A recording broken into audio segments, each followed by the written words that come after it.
ये हमारे मन का भाव है कि हम भगवान को देव सोनी एकादशी पर सुलाते हैं और देव उठनी पर उठाते हैं।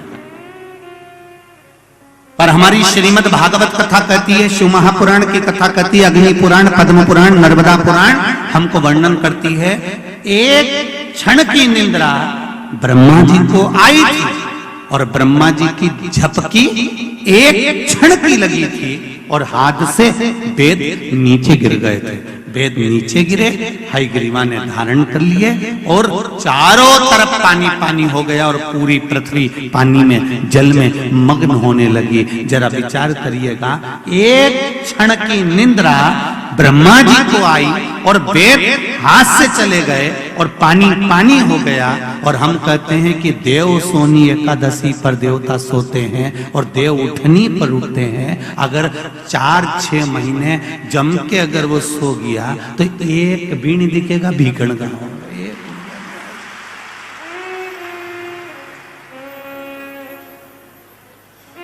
एक नहीं दिखने वाला। फिर तो लोग कहेंगे सियोर कहां गया और भीखण गांव कहां गया।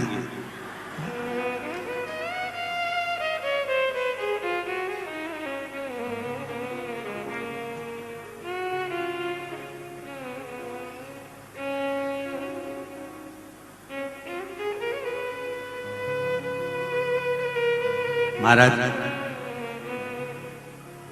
ये सोने की तो भगवान की लीला, अगर सही तरीके से देखा जाए तो मेरा परमात्मा कभी नहीं सोता। वो तो हर पल, हर घड़ी, हर क्षण आपके लिए तत्पर बैठा रहता है। आपने आवाज लगाई और वो भागा। जैसे घर की मां, छोटा सा बच्चा पास में सो रहा है, पिताजी भरचक नींद में सो रहे हैं, भर्राटे घुर्राटे भरते।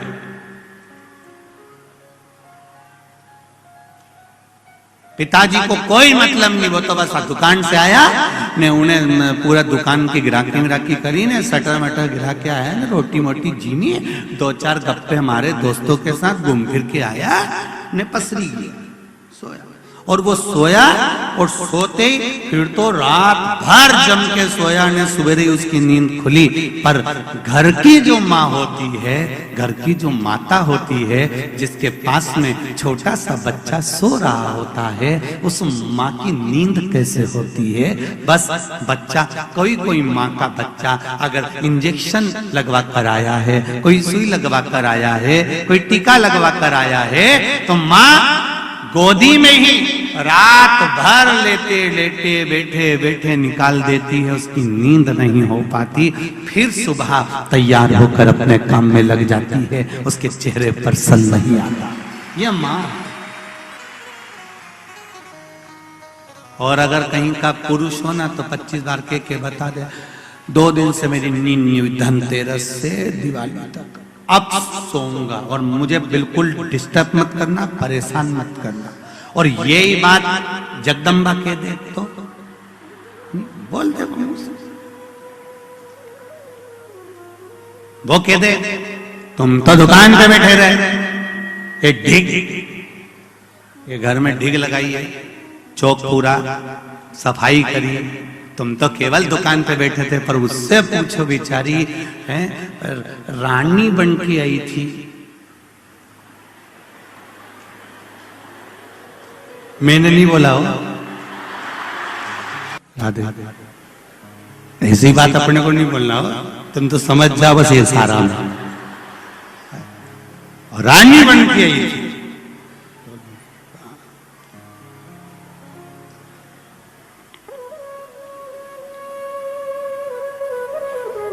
करवा चौथ पे कितनी सुंदर तैयार हुई थी, और धनतेरस के एक दिन पहले इसको देख लो, बस उतना में समझ जाओ।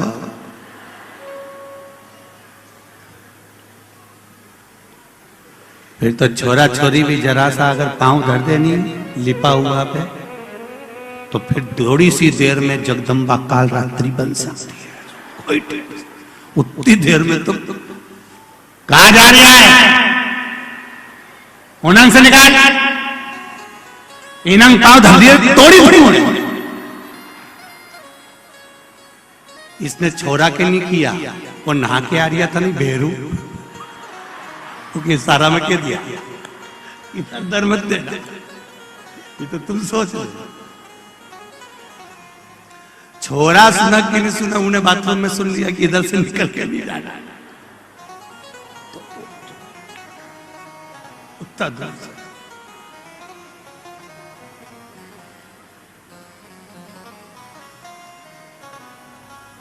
अब विचार करिएगा जरा कि कितना कितना भाव व्यक्त किया गया है, कितना आनंद का भाव सम्मुख में लाया गया। क्या नारी काम नहीं करती? करती है। क्या उसको थकान नहीं होती? होती है, तुमसे ज्यादा होती है। उसके बाद भी रात को 10-11 बजे तक सफाई कर कर फिर सोना, सवेरे फिर जल्दी उठना, फिर त्योहार का भोजन की तैयारी करना, फिर काम में लग जाना। बस घर की जो माँ होती है उसी तरह मेरा परमात्मा होता है, कभी नहीं सोता, वो जागता रहता है। वो परमात्मा।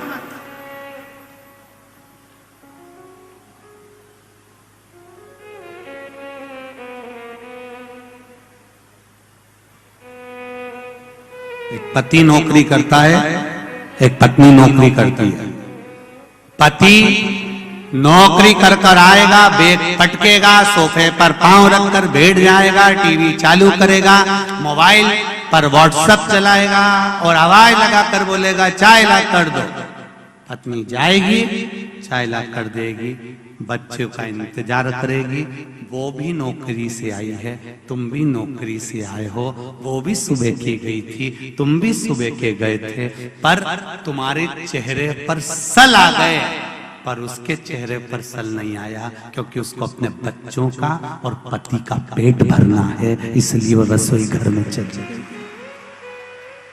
ऑफिस से आने के बाद, नौकरी करके आने के बाद वो फिर वापिस अपने घर में, यहाँ पर ये पुलिस कर्मी लगे हुए हैं, यहाँ पर माता चिकित्सालय वाले भी लगे हुए हैं, सिस्टर भी बैठी हुई हैं, लेडी पुलिस भी बैठी हुई हैं। मैं कहूंगा कि एक पुलिसमैन से भी कहूंगा, एक डॉक्टर से भी कहूंगा, आप ऑफिस से आते हो बैठते हो, पर वो भी तो कहीं किसी ऑफिस से आकर, वो भी तो आने के बाद, बैग रखने के बाद, सामान रखने के बाद तुरंत रसोई घर में चली जाती है।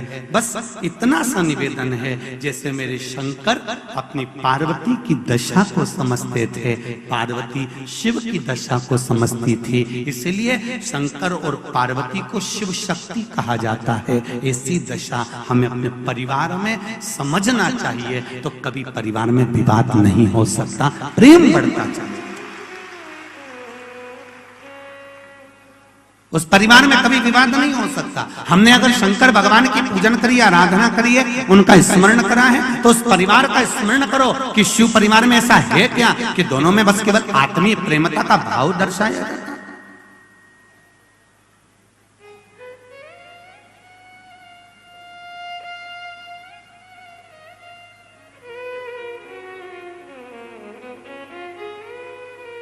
देवराज नाम का ब्राह्मण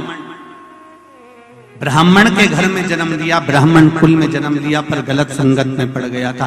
केवल पत्नी भी अच्छी थी, बच्चे भी अच्छे थे, कुटुंब भी अच्छा था, सारा ठाट बाट सब कुछ अच्छा था।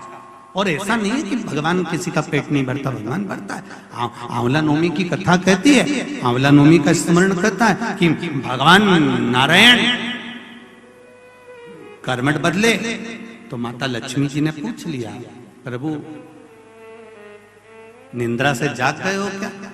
भगवान विष्णु ने कहा मेरा उठने का, तो अब देखो तुम्हारा उठने का समय अगर शाम को सुबह 5:30 बजे है और उसके पहले आपकी नींद खुल जाती है, तो आप पलंग पर पड़े रहते हो, नेत्र भले खुले रहें और उठोगे 5:30 बजे ही, पलंग छोड़ोगे 5:30 बजे ही। देव सोनी एकादशी पर भगवान सोए और देव उठनी एकादशी पर भगवान उठ रहे हैं। उससे पहले जो आंवला नवमी आई, इसको अक्षय नवमी कहा जाता है, इसको आनंद की नवमी कहा जाता है, भंडार भरने वाली नवमी कहा जाता है। उस दिन दिया गया, करा गया, पुण्य समाप्त नहीं होता, इसलिए इसको अक्षय नवमी भी कहा जाता है। तो लक्ष्मी जी के मन में भाव उत्पन्न हो गया। लक्ष्मी जी ने कहा, प्रभु मेरे को पूछना है आपसे कुछ, मेरे मन का संशय मिटा दीजिए। तो भगवान ने पूछा, वो संशय कौन सा, क्या संशय है आपका?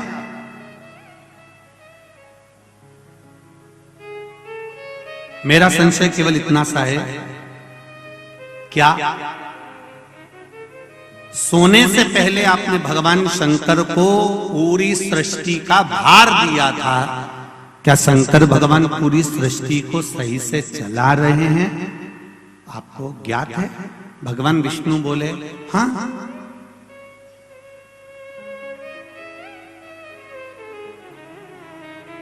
चला रहे। एक वो लाइन बड़ी सुंदर भाव में कहते, रचा है सृष्टि को जिस प्रभु ने, वही सृष्टि चला रहे हैं। जो पेड़ हमने लगाया पहले, जो पेड़ हमने लगाया पहले, उसी का फल अब हम खा रहे हैं। रचा है सृष्टि को जिस प्रभु ने, वही ये सृष्टि चला रहे हैं। मेरा संशय मिटा दो। भगवान ने कहा, कौन सा संशय? मुझे थोड़ी सी परीक्षा ली। अभी तक नारायण भगवान करवट लिए थे, आज नारायण भगवान सीधे होकर पूछ रहे हैं, परीक्षा आपको लेना है? हाँ। लक्ष्मी विचार कर लेना। माता सती ने परीक्षा ली थी, जलकर भस्म हो गई थी।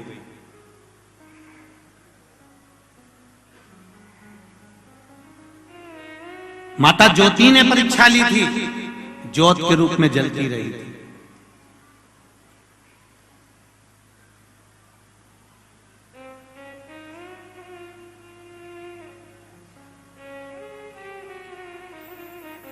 परीक्षा लेने के लिए सुपर्णखा भी पहुंची थी, पूरा कुल डुबा कर बैठ गई थी।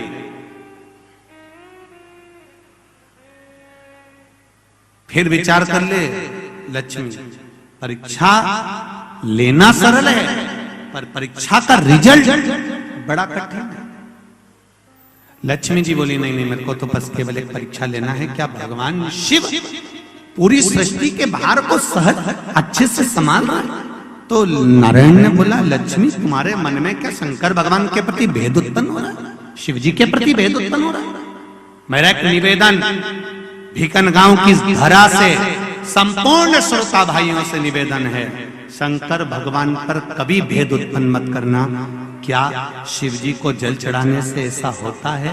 क्या बेलपत्री खाने से ऐसा होता है? पहले चढ़ाकर देखो, खाकर देखो, लाभ हो तब विचार करिए क्या हाँ होता है। एक पत्र आया है, देखिए।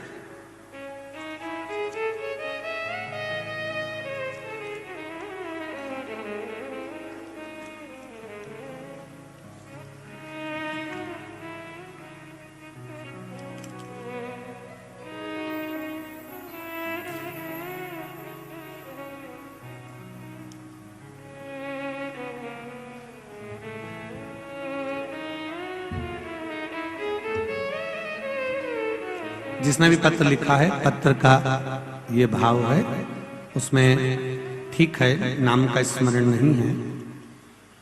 मैं भोले बाबा की बेटी खंडवा मध्य प्रदेश से आई हूँ। बाबा को दिल से धन्यवाद देना चाहती हूँ, क्योंकि आज मैं हूँ तो मेरे बाबा की कृपा से। मैं अपना दुख यहाँ इतने कम शब्दों में व्यक्त नहीं कर सकती हूँ। बाबा ने इतना कुछ दे दिया कि मैं बखान नहीं कर सकती हूँ। जिसने भी ये पत्र लिखा है वो हाथ हिला सकते हैं और अपने दोनों हाथों से श्री शिवाय नमस्तुभ्यम बोल सकते हैं। खंडवा से किसी बेटी ने लिखा है, बाबा की कृपा से हूं, बाबा की कृपा से मुझे एक गठान हो गई थी, जैसा गठान जैसा महसूस हो रहा था, पर बाबा ने मेरे ऊपर कृपा कर दी और बाबा की कृपा से मैंने बेलपत्री का प्रयोग करना चालू करा, शिव पे चढ़ाया हुआ जल पीना चालू करा। बाबा की कृपा से मेरी गठान गल चुकी है। मैं बाबा को धन्यवाद देने के लिए आई हूं। ये शिव कृपा है। जहां भी बैठे हो, भगवान देवाधिदेव महादेव की करुणा आप पर बनी रहे। ये शिव तत्व है।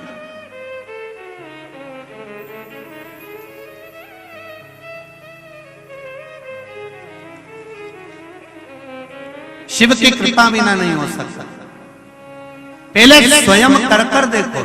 लक्ष्मी जी ने भगवान शंकर पर थोड़ा सा संशय जताया, क्या सृष्टि का भार तत्व ठीक चल रहा है? क्या सृष्टि का ये क्रम ठीक चल रहा है?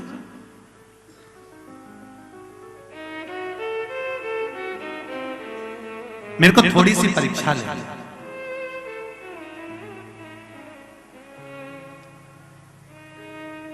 बहुत ध्यान दीजिएगा। शिव पुराण कहती है दुनिया की परीक्षा लो पर भगवान की नहीं। एक भक्त की जब परीक्षा ली जाती है तो बैकुंठ का सिंहासन डोल जाता है। आज अगर नागेश्वर मंदिर महिला मंडल कथा करा रही है, किस भाव से करा रही है, किस आनंद से करा रही है। बस बन सके तो ये हाथों को आगे बढ़ाकर उनको सहयोग प्रदान करो, टांग अड़ाकर कार्य को रोकने का प्रयास न करो। शिव कथा कर रही है, लेओ परीक्षा, मना नहीं है। भगवान विष्णु भी कह रहे हैं कि लक्ष्मी जी आपको अगर परीक्षा लेना है तो दूसरे की लोग कहां शिव जी की परीक्षा लेने जा रही है। नहीं नहीं नहीं, मुझे समझना है क्या सृष्टि का संचालन ठीक चल रहा है। तो भगवान ने कहा कि आपको अगर महसूस हो रहा है ऐसा कुछ तो आप कर लीजिए परीक्षा। क्या परीक्षा करना है? तो लक्ष्मी जी बोली मेरे को शिव जी का निमंत्रण करना है। शंकर जी का निमंत्रण? हाँ। भोलेनाथ का निमंत्रण? हाँ। भगवान विष्णु ने कहा सुनो लक्ष्मी, एक बार कुबेर ने भगवान शंकर का निमंत्रण करा था तो शिवजी ने मना कर दिया था कि मैं निमंत्रण में नहीं जाता, बड़ी बड़ी पार्टियों को मैं अटेंड नहीं करता। मेरी बड़ी बड़ी पार्टियां मेरा छोटा बेटा गणेश अटेंड करता। तो कुबेर जी ने कह दिया था कि इतना सा बेटा तुम्हारा गणेश क्या खाएगा, हमने 56 भोग बनाया है, ये क्या खाएगा। तो इतने में शंकर भगवान ने कह दिया था ये तो बाद में मालूम पड़ेगा कितना खाएगा। और जब कुबेर जी ने कहा ठीक है आप गणेश जी को भेज देना, तो गणेश जी को भोजन करने भेजा था। कार्तिकेय रुष्ट हो गए थे। कार्तिकेय ने जाकर अपनी माता पार्वती जी से कह दिया था माँ घर का बड़ा बेटा मैं हूं, अगर पार्टी में भेजना है तो पहले मुझे भेजना था, पर पिताजी ने गणेश जी को भेज दिया। पार्वती जी ने जाकर शिव जी से पूछा तुमने कुबेर के यहाँ गणेश जी को क्यों भेजा। शंकर भगवान बोले मुझे देखना पड़ता है किस बेटे को किसके यहाँ शादी में भेजना है, लिफाफा कितने का भेजना है, किन के यहाँ पंगत है, किन के यहाँ बफेट है, किन के यहाँ कितने स्टॉल लगे हैं, ये मुझे समझना पड़ता है। इसलिए मैंने गणेश जी को भेजा। तुम चिंता मत करो, गणेश जी को बुलाओ। गणेश जी आए, प्रभु जी बोलिए पिताजी क्या आज्ञा है। पिताजी ने कहा बेटा कुबेर जी के यहाँ भोजन है, अच्छा पेट भर के जिनके आना। गणेश जी महाराज बोले चिंता ही मत करो पिताजी, 3 दिन से कुछ नहीं खाया, आप टेंशन मत लीजिए। और गणेश जी महाराज 7 बजे भोजन चालू होना था, 5 बजे पहुंच गए। तुम्हारे जैसे 2 बजे कथा चालू होना है, सुबह 9 बजे से चिल्ला चोट चालू हो गई। कार्यकर्ता माइक पे चिल्लाने लगे, नाश्ता चालू हो गया है, 8 बजे से चल रहा है, 10 बजे तक चलेगा।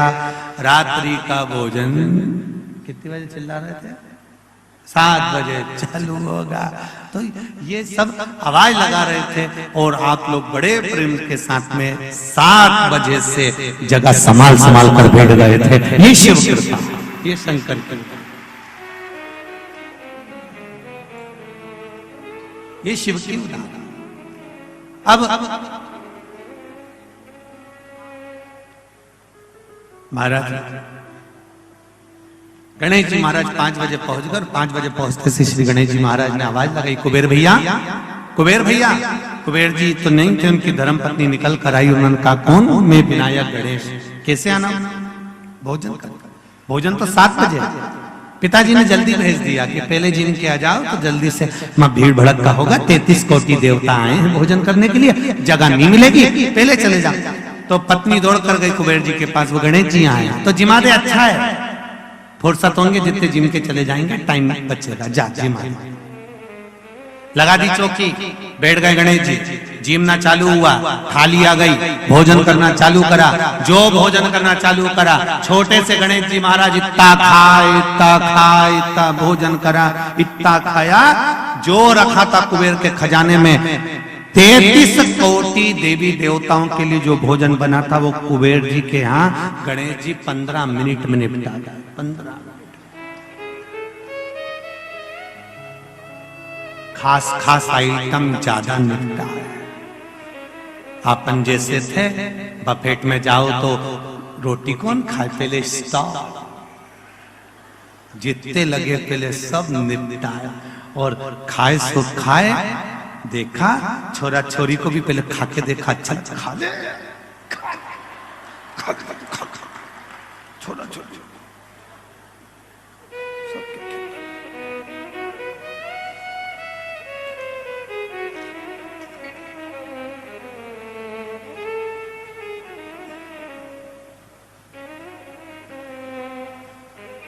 अब गणेश जी ने खाया, इतना भोजन खाया, इतना भोजन खाया, सारा भंडारा खाली हो गया। कुबेर जी की पत्नी कुबेर जी के पास दौड़ कर गई, स्वामी स्वामी स्वामी करते हुए। कुबेर जी ने पूछा क्यों घबरा रही है, क्या हुआ? कि भोजन भोजन क्यों, क्या हो गया? गणेश जी ने कर लिया। नहीं, वो तो बैठे ही, अभी तो कह रहा है तो तू उनको भोजन करा रही है? हाँ, तो कब का आया? 5 बजे का। तो क्या अभी तक जी में गया? हाँ, तो पानी दे के आना। कि 3 बार ले गई। गणेश जी बोल रहे थे कि अभी नहीं पीऊंगा। तो पूछ ले कब पिएंगे? तो क्या आधा पेट भरा अंदर तब पीऊंगा। तो अभी आधा भी नहीं हुआ। नहीं तो भोजन करा। तो क्या कुबेर के भंडार में जितना भोजन था 33 कोटि देवताओं का बना था, सब जिम गया। सूखा माल तो के सूखी सामग्री अंदर आने ही नहीं दे रही, रसोई घर तक तो पहुंचती नहीं, हॉल में रोक के निपटा जाता। कुबेर जी दौड़कर भगवान शिव जी के पास गए। प्रभु गणेश जी, शंकर जी ने पूछा गणेश जी को क्या हुआ? बस सब खा गए, 7 बजे मेरे यहाँ पर 33 कोटि देवता आएंगे, मेरी हंसी उड़ जाएगी नाथ। भगवान शिव ने कहा था कुबेर, तूने मेरे दरवाजे पर आकर कहा था कि आप चिंता मत करो, मेरे यहाँ इतना भोजन बनेगा, इतना भोजन बनेगा, कोई भूखा नहीं जाएगा, खूब जोरदार में भंडारा करूंगा। ये जानकर भगवान शिव ने कहा इतनी ऊंची वाणी नहीं बोलना चाहिए, बोलना चाहिए तो एक बात बोलो, जैसा भोलेनाथ कराएगा वैसा कर दिया जाएगा। हमारी सामर्थ्यता नहीं, हमारी सामर्थ्यता नहीं कि हम कर सकते।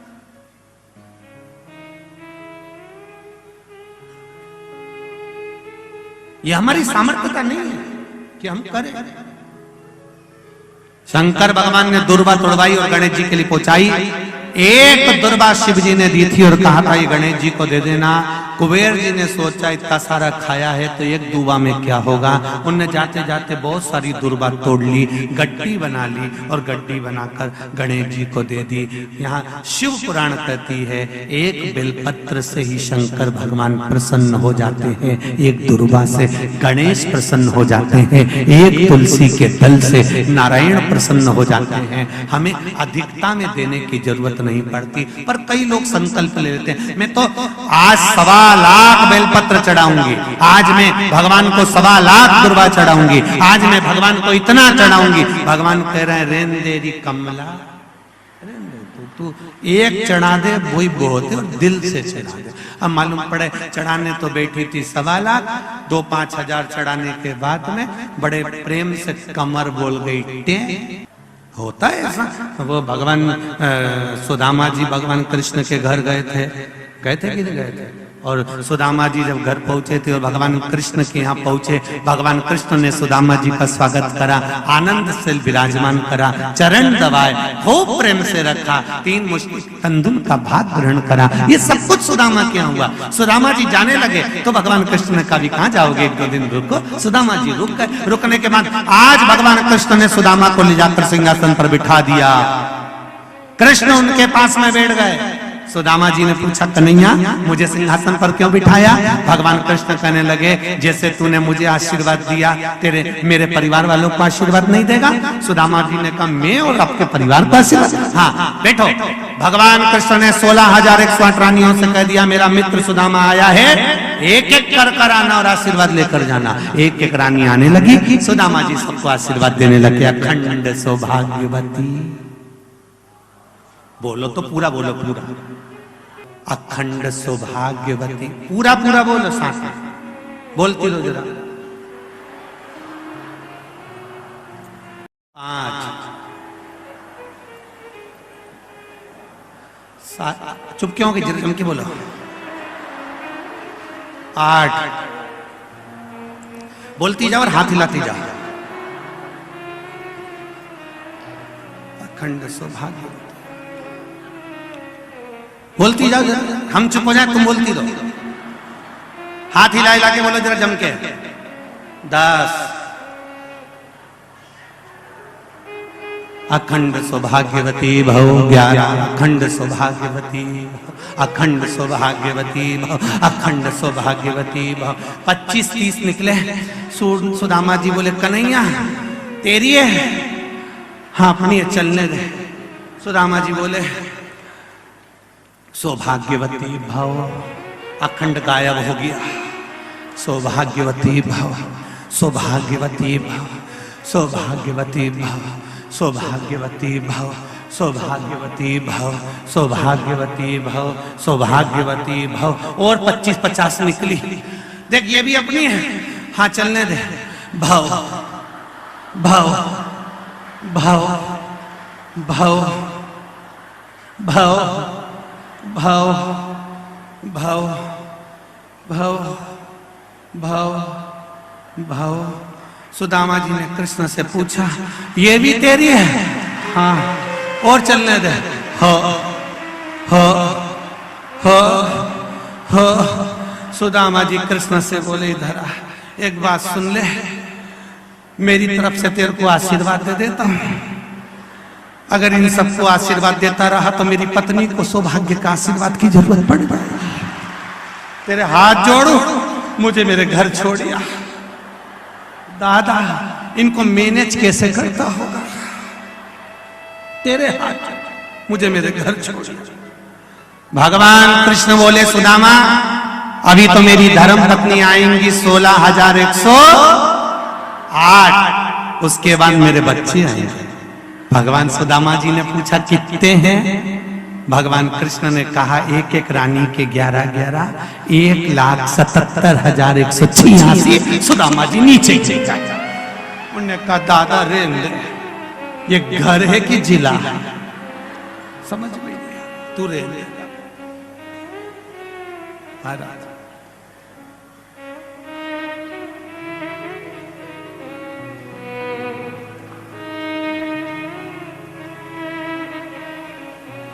क्या ये शिव है, उसकी परीक्षा।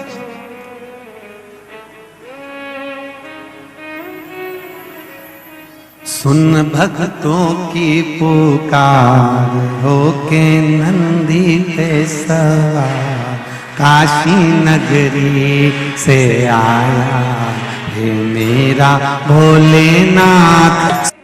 लक्ष्मी जी भगवान शिव को परीक्षा के लिए निमंत्रण दे रहे हैं और भगवान आए भगवान विष्णु ने मना करा, परीक्षा मत लो। भक्त की, भगवान की कभी परीक्षा नहीं लेनी,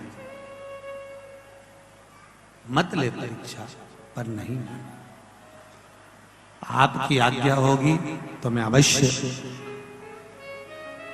देखना चाहती हूं कि सृष्टि का वर्णन, सृष्टि का जो निराकरण है, सृष्टि का जो भाव है वो सही चल रहा है, सृष्टि का संचालन सही चल रहा है कि नहीं चल रहा, मुझे देखना।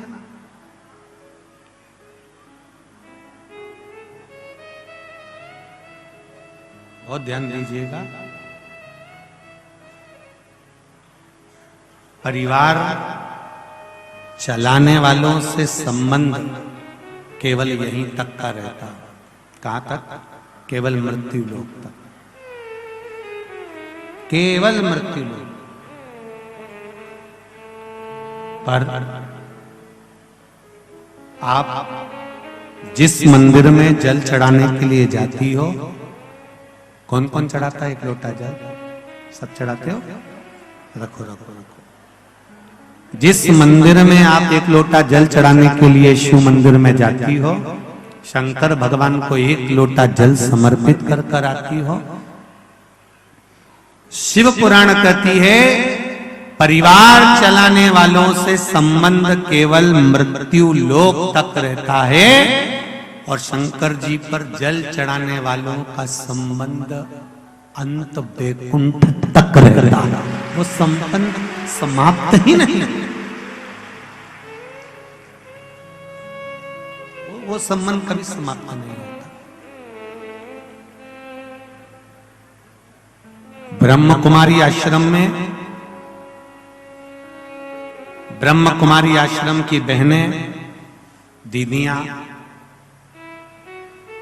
आप कभी अगर जाएंगे ब्रह्म कुमारी आश्रम में, तो ब्रह्म कुमारी आश्रम की दीदियां, माताएं, बहनें आपको बताएंगी कि एक बिंदु से ये जीवन चालू होता है और अंत में एक बिंदु पर जाकर समाप्त हो जाता है। एक बिंदु से चालू हुआ और एक बिंदु पर जाकर समाप्त। अर्थात वो बिंदु भी शिव है, शुरुआत भी शिव से हुई है और अंत भी शिव से ही हुआ। शुरू भी शिव से, अंत भी शिव से।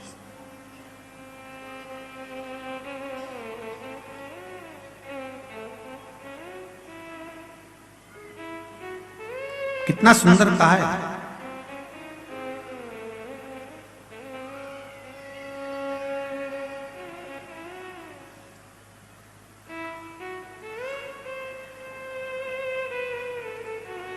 नेक, ये 2GB था, क्या था? अरे जम के बोलो, 2G।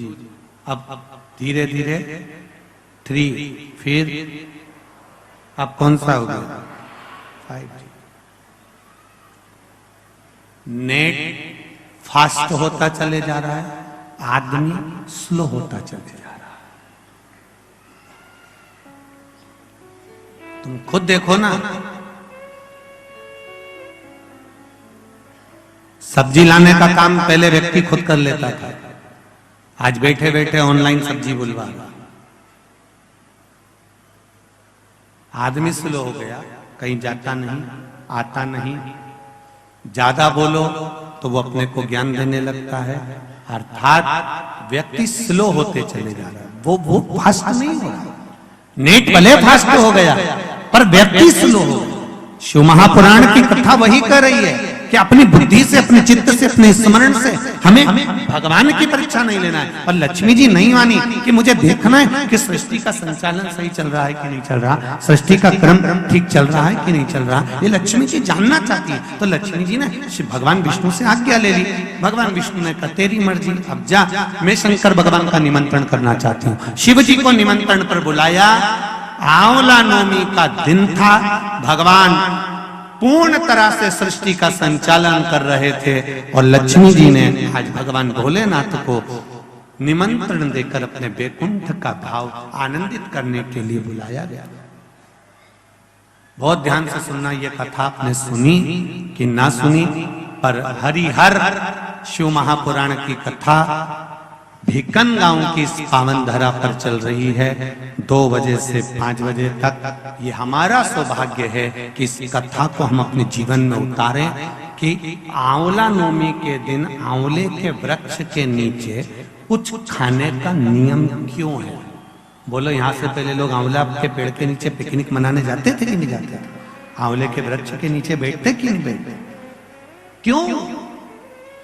कोई तुमसे पूछे, कल के बच्चे तुमसे प्रश्न कर लेंगे, मम्मी ये आंवले के वृक्ष के नीचे क्यों पूजन करती हो, आंवले के पेड़ के नीचे क्यों जाती हो, आंवले के वृक्ष के नीचे पिकनिक मनाने क्यों जाना चाहिए, आंवले के वृक्ष के नीचे कुछ क्यों खाना चाहिए, आंवले के नीचे बैठकर दीप क्यों जलाना चाहिए। आज के बच्चे, जो विज्ञान का युग है, इस विज्ञान के युग के बच्चों को विज्ञान के साथ जोड़कर बताना पड़ेगा आपको कि आंवले के वृक्ष की महत्वता क्या है।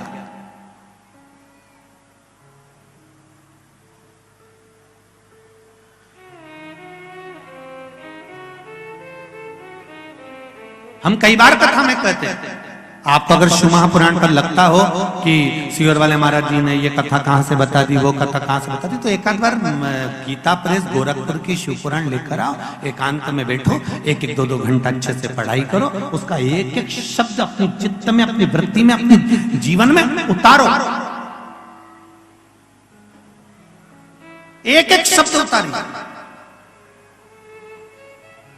पहले लोग नहीं जानते थे, लोगों ने बहुत कहा श्री शिवाय नमस्तुभ्यम कहां से आ गया, कोई ने नया मंत्र बना लिया, किसी ने नया मंत्र दे दिया, फिर लोगों ने शिव पुराण पढ़ी, विद्येश्वर संहिता पढ़ी, उसमें से निकाला, फोटो खींचा, लोगों के समझ में हाँ इसमें है।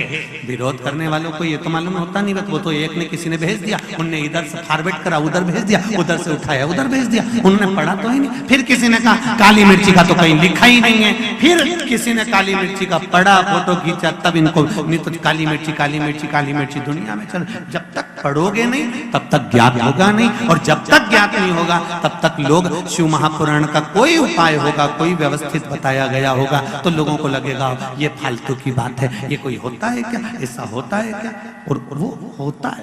ये पत्र लिखा, ये बच्चे का फोटो भी लगाया और ये पत्र भी लिखा। ये कोई श्रीमती ज्योति गजरात सोलंकी लुहेरा खुर्द खलघाट से आई हैं, कहीं बैठी हो तो हाथ हिलाइएगा। आप दोनों ही हैं, श्री शिवाय नमस्तुभ्यम दोनों हाथ ऐसे कर कर एक बार हिला दीजिए, हर हर महादेव।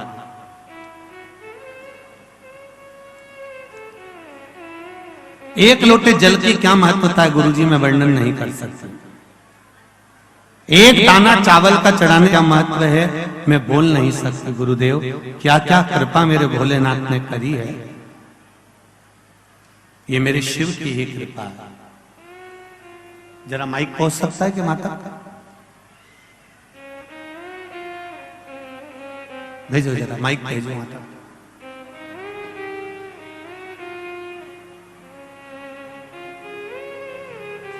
आपने लिखा है दीदी, मैं श्रीमती ज्योति गजरात सोलंकी लोहेरा खुर्द खलघाट से आई हूं, मेरा मोबाइल नंबर ये है। गुरुदेव इतना कर्जा था जीवन में, इतना कर्जा था कि शरीर पर पड़ी हुई सारी ज्वेलरी, सारा जेवर बैंक में रख दिया गया था गिरवे। सबसे मदद मांगी पर कोई ने साथ नहीं दिया। गुरुदेव जब मेरी बहन से हुई बात तब उसने शिव महापुराण के बारे में बताया, और बाबा की कृपा ऐसी हुई कि मैंने पशुपति व्रत करना प्रारंभ किया। व्रत किया फिर भी मेरी ज्वेलरी नहीं वापस आई। सत्य किसको कहते हैं ये पत्र में देखिए, मैंने व्रत किया मेरी ज्वेलरी वापस नहीं आई, लेकिन फिर भी मैं शिव पुराण पर विश्वास करती रही, मेरा विश्वास बना रहा। मैंने फिर दूसरी बार व्रत किया और बाबा की कृपा से फिर मैं सीहोर कुबेरेश्वर धाम पहुंच गई। वहां पर पितृपक्ष में शिव महापुराण की कथा चल रही थी, तब मैं वहां पहुंची और बाबा से विनती कर कर आई। 2018 से बैंक में मेरी रकम गिरवे रखी हुई थी, एक तन पर कान का कुंडल तक नहीं था। 2021 में बाबा से निवेदन करा और बाबा ने मेरी बात सुनकर मेरी पूरी ज्वेलरी कर्जा चुकाकर मुझे दिलवा दी। श्री शिवाय नमस्तुभ्यम। माइक आ गया आपके पास? माइक आया? माइक पर बोलिए श्री शिवाय नमस्तुभ्यम। श्री शिवाय नमस्तुभ्यम गुरुजी। पहले तो रोइए मत, रोइए मत। अब तो बाबा ने हाथ पकड़ लिया, आपने पत्र में लिखा है, फिर काय को रोना? बाबा पर कहाँ से आई हो? मैं लुनेरा खुर्द से खलघाट के पास। क्या नाम है आपका? ज्योति जी सोलंकी। बाबा ने कृपा करी? हाँ गुरुजी, बहुत कृपा करी। मेरे पास बताने के लिए शब्द नहीं है, बहुत कृपा करी उन्होंने मेरे पर। बस बाबा की यही कृपा बनी रहे। आपने लिखा है कि आपका पूरा जेवर बैंक में पड़ा हुआ था। हाँ गुरुजी, 3 साल से बैंक में ही था। मैंने सबसे मदद मांगी, किसी ने मेरी मदद नहीं की। फिर मनावर मेरी बहन से मैंने बात की, उसी ने बताया कि आस्था चैनल पर शिव पुराण आती है तो सुन और पशुपतिनाथ का उपास कर। फिर मैंने सुनी और पशुपतिनाथ का उपास किया, 5 व्रत किया, मेरा काम नहीं हुआ। फिर पितृ मोक्ष की शिव पुराण में मैं सीहोर गई थी, बहुत भीड़ थी, पंडाल के बाहर कथा सुनी, बैठने की भी जगह नहीं थी, पर मैं बाबा को धोख लगा के आई और बोल के आई। आते ही सही मैंने पशुपतिनाथ डबल किया और नवरात्रि में मेरी रकम सारी ज्वेलरी छूटकर बाहर आ गई। बैठिए बैठिए विराज। श्री शिवाय नमस्तुभ्यम। बाबा की कृपा बनी रहे। ये शिव है ओ घड़ी, क्या वर्णन करूं मैं उसका, क्या महाराज। मैंने तेरे ही भरोसे ओ बाबा, तेरे ही भरोसे हवा बिच उड़ती जवानी, बाबा डोर हटो छठीला में कटी जवानी, भोले में तेरी पतन हवा बिच उड़ती जावागी, बाबा डोर हटो छठीला में कटी जावागी।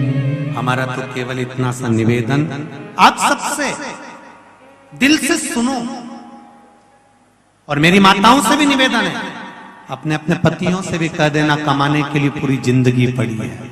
बच्चों से भी कह देना बेटा पूरा जीवन मोबाइल चलाना मना नहीं, पर 3 घंटे की शिव महापुराण की कथा बीकन गांव में कहीं नर्मदा मैया की कृपा से हो रही है। चलो कथा सुनो।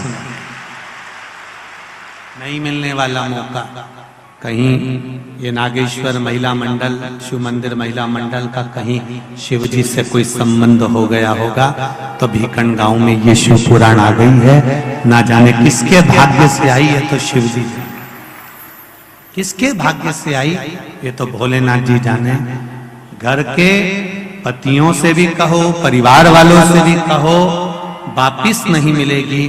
3 घंटा बैठकर मेरे साथ आप कथा को सुनो। अभी तक दुकान पर बैठकर जो कमाया वो परिवार के लिए कमाया, और 3 घंटे यहाँ बैठकर जो तुम पुण्य की कमाई करोगे वो तुम्हारी खुद की होगी, जो जिंदगी सवार किसी दूसरे की नहीं है, ये अपनी कमाई, अपनी। और जितने भी आसपास से कथा सुनने आ रहे हैं, गाड़ियों में, ट्रालियों में, बसों में, छोटे छोटे मोटरसाइकिल वाहनों से, उनसे भी निवेदन है विश्वास लेकर शिव महापुराण की कथा में जाना कि मेरा शंभू मुझे मिलेगा, मेरा बाबा मुझे मिलेगा। केवल ये माता नहीं कर रही कि मेरा कर्जा चूक गया।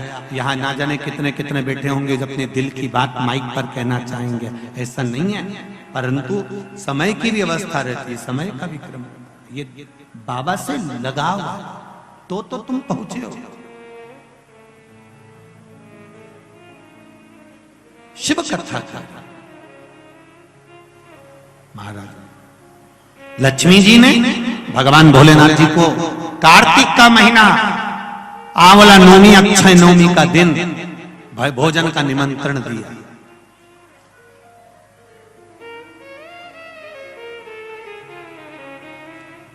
अब शब्द सुनिएगा जरा शिव महापुराण का, कितना सुंदर संवाद है। भगवान शिव जी को निमंत्रण मिला, शंकर जी ने निमंत्रण स्वीकार करा, पर शंकर भगवान बैकुंठ भोजन करने के लिए नहीं गए। अब ध्यान देना थोड़ा सा, निमंत्रण स्वीकार करने के बाद भगवान भोजन करने नहीं जा रहे हैं। लक्ष्मी जी इंतजार कर रही हैं, भगवान शिव नहीं आए। तब लक्ष्मी जी तुरंत गरुड़ पर चढ़कर भगवान शिव जी के पास आई। भोलेनाथ प्रभु आप भोजन के लिए नहीं आए। शंकर भगवान बोले मैं भोजन के लिए आ जाता, पर सारी सृष्टि का कार्य मेरे ऊपर पड़ा हुआ है, तो मैं भोजन करने कैसे जाऊं। ये घर का पति है,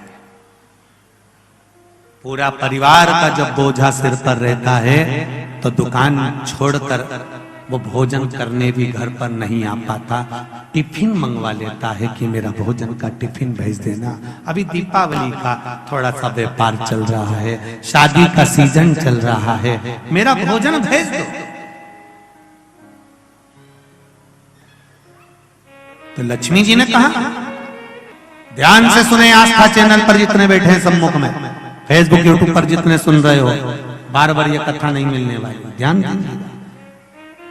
लक्ष्मी जी ने कहा मैंने निमंत्रण बैकुंठ का दिया था, तो मैं कैलाश पर भोजन कैसे करा।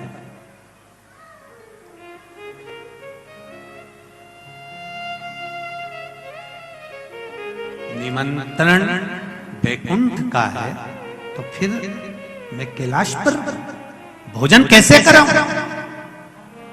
कैलाश पर भोजन कैसे कराया जाए। शंकर भगवान ने उसी समय पर ब्रह्मदेव को बुलाया और ब्रह्मा जी को बुलाकर कहा, ब्रह्मदेव आपकी लेखनी में बताया जाए, आपकी लेखनी में, आपके पुराणों में, आपके वेदों में और आपके शास्त्रों में बताया जाए कि अगर जीव बैकुंठ तक नहीं जा सकता तो बैकुंठ पृथ्वी पर कैसे आ सकता है।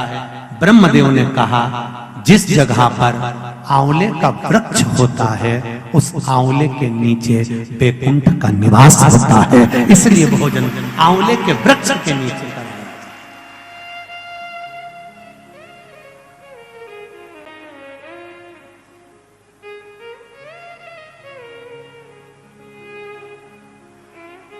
और मेरी माताओं से एक निवेदन, आंवले के वृक्ष के नीचे पूजन करने जाओ, एक पत्ती भी अगर पड़ी हुई है तो उसको भी थोड़ा सा उठा कर लिया ना। अगर घर का कोई व्यक्ति नहीं गया होगा तो उसको मस्तक पर घर में ही वो पत्ती लग जाएगी, तो बैकुंठ का भाव तो उसके पास तक पहुंच जाएगा। उतना भी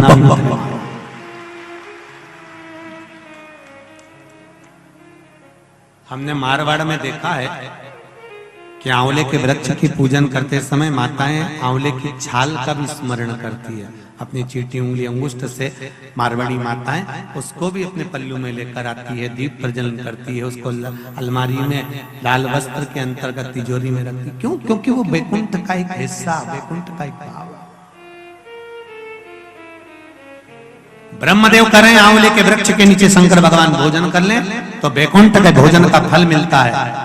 बैकुंठ के भोजन का फल, हाँ, लक्ष्मी जी ने उसी समय पर आंवले के वृक्ष के नीचे भोजन की व्यवस्था करी।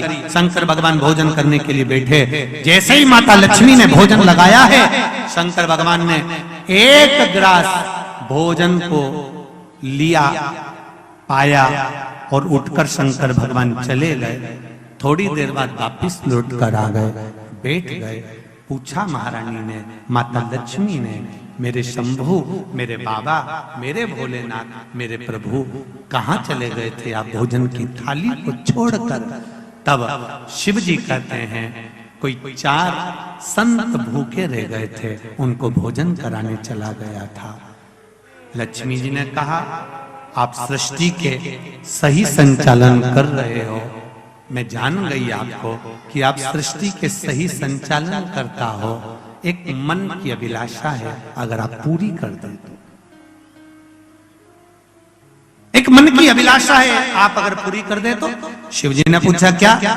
मेरा मन है, आप अगर ब्रह्म मुहूर्त में सुबह का समय भोजन ग्रहण कर रहे हैं तो शाम का भोजन भी मेरे ही इस वैकुंठ में श्रवण भोजन ग्रहण करें। शिव जी ने कहा शाम को तो मैं पार्वती के साथ भ्रमण पर निकलता हूं, पर दोपहर के समय पर मैं आपके यहाँ भोजन करने फिर आऊंगा। अब की बार लक्ष्मी जी ने भोजन कराने बैठने से पहले माता लक्ष्मी ने 5 चींटियों को एक डब्बी में भरकर बंद कर दिया।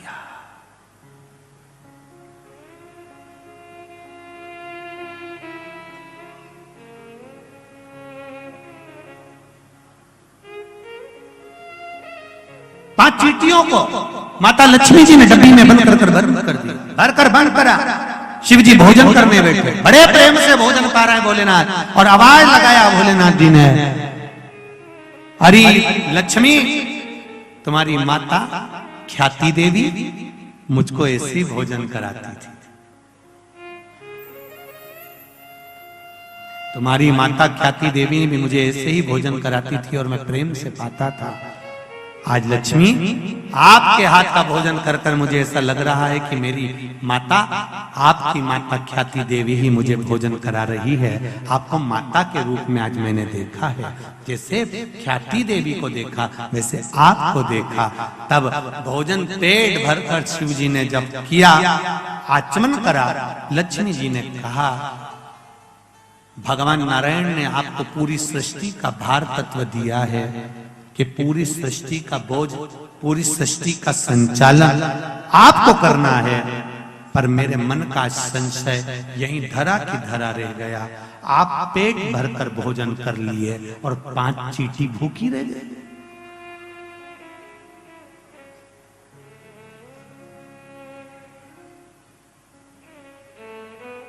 पांच चींटियां भूखी है। शिव जी मुस्कुराकर बोले, अरियो लक्ष्मी, कौन कहता है कि 5 चींटी भूखी है? कहां है चींटियां? लक्ष्मी जी कहती है डब्बी में मैंने चींटी बंद कर रखी, 5 चींटियां भूखी है और आपने भोजन किया। जब भगवान विष्णु ने अपनी सृष्टि का भार आपको दिया था तो बिना उनको भोजन कराया आपने भोजन कैसे कर दिया? देवाधिदेव महादेव शंकर भगवान कहते हैं लक्ष्मी, किसी पर आक्षेप लगाने से पहले, उंगली उठाने से पहले ये 3 उंगलियां अपनी ओर जाती हैं कि अपने अंदर झांक कर देखो कि तुम कैसे हो। पहले विचार करो फिर उंगली उठाओ। लक्ष्मी जी पहले डब्बी में जो चींटियां हैं उनसे पूछो उनने भोजन किया कि नहीं किया। मैंने तो सुबह से चींटियों को बंद कर कर रखा है, भोजन कहां से कर लेंगे? डब्बी खोली, चींटी के मुख में चावल का छोटा सा भाग फंसा हुआ था। लक्ष्मी जी की आंख से जल बहने लगा। भोलेनाथ, इनके मुख में चावल कहां से आ गया?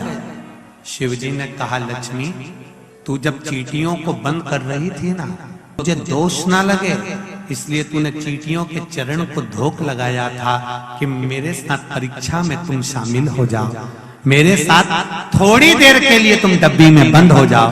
माना तुमको कष्ट होगा इसलिए मैं सिर झुकाकर तुमको नमन करती हूँ, क्षमा मांगती हूँ। जब तू क्षमा मांग रही थी तेरे कुंकू में जो चावल फंसा था, क्षमा मांगते समय डब्बी में गिर गया था। वो चावल चींटियों ने ग्रहण करा। वो अक्षत, वो चावल चींटियों ने ग्रहण किया।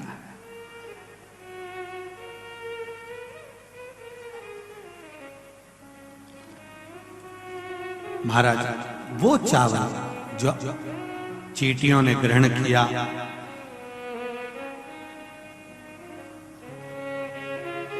बस चींटियों का भोजन पहले हुआ है। लक्ष्मी जी की आंख से जल बह रहा है और रो रही है।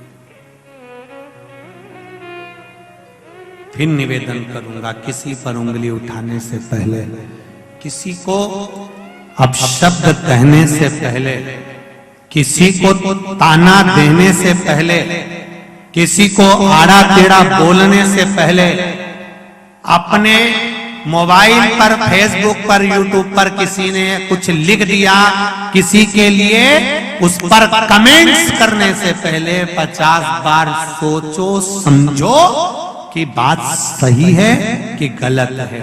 हर एक का साथ गलत चीजों में मत दो, नहीं तो जिंदगी नरक जैसी निकल जाती है। पूरा जीवन समझ उसको समझना पड़ेगा। इसलिए तुम भगवान के चरणों में बारंबार प्रणाम कर कर, प्रभु हम भी शरणागत हैं, स्वीकार करो तो जाने। प्रभु हम भी शरणागत हैं, स्वीकार सब गाइए। करो तो जाने। प्रभु हम भी शरणागत हैं, स्वीकार करो तो जाने। प्रभु हम भी शरणागत लक्ष्मी जी के साथ आप भी शिव की शरण में बोलिए। स्वीकार करो तो जाने। अब हमें पतित से पावन सरकार करो तो जाने।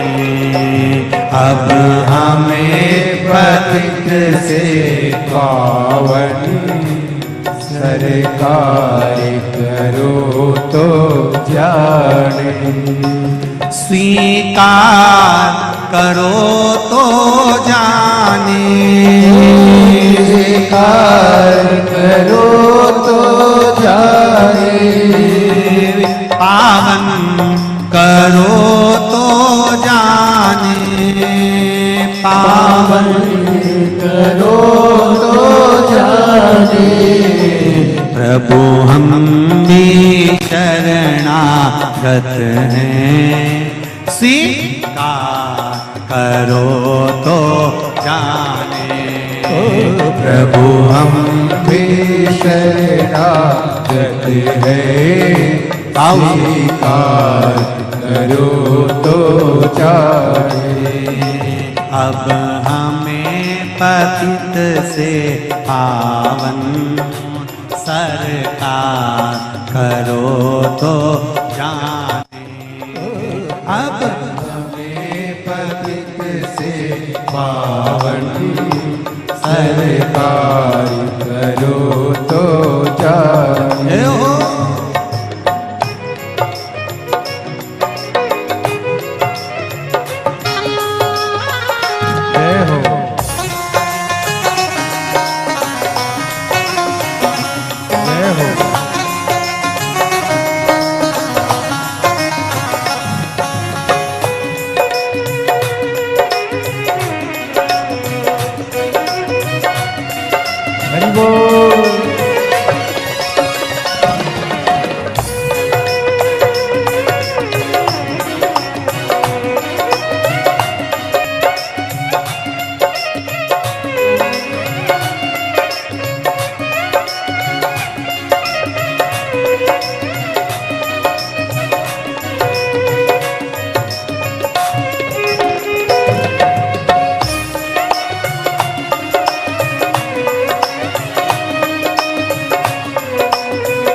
तुम्हें भक्ति भावे वश आते, प्रेमी जन तुमको भाते, तुम्हें भक्ति भावे वश आते।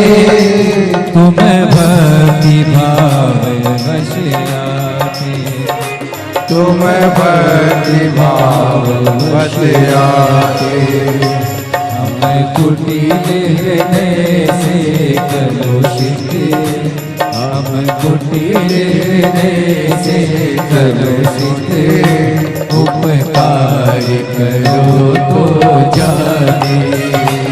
प्रभु हम भी शरणागत हैं, स्वीकार करो तो जाने। अब हमें पतित से पावन सरकार करो तो जाने। अब हमें पतित से पावन सरकार करो तो जाने। प्रभु हम भी शरणागत हैं, प्रभु हम भी शरणागत हैं, प्रभु शरणागत हैं, प्रभु हम भी शरणागत हैं, प्रभु हम भी शरणागत हैं, स्वीकार करो तो जाने। प्रभु हम भी शरणागत हैं, स्वीकार करो तो जाने। अब हमें पतित से पावन सरकार करो तो जाने।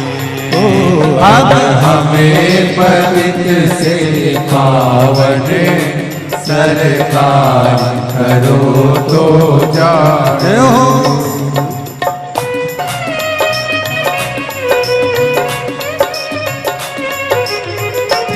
ज्ञानी तुम में तन्मय है, ज्ञानी भी तुम में है, ज्ञानी तुम में तन्मय है, ज्ञानी भी तुम में है, ज्ञानी भी तुम में है, ज्ञानी भी तुम में है। हम अज्ञानी चंचल चित, जय हो। हम अज्ञानी चंचल चित, निस्तार करो तो जाने। प्रभु हम भी शरणागत हैं, स्वीकार करो तो जाने। प्रभु हम भी शरणागत हैं, स्वीकार करो तो जाने। अब हमें पतित से पावन भगवान करो तो जाने।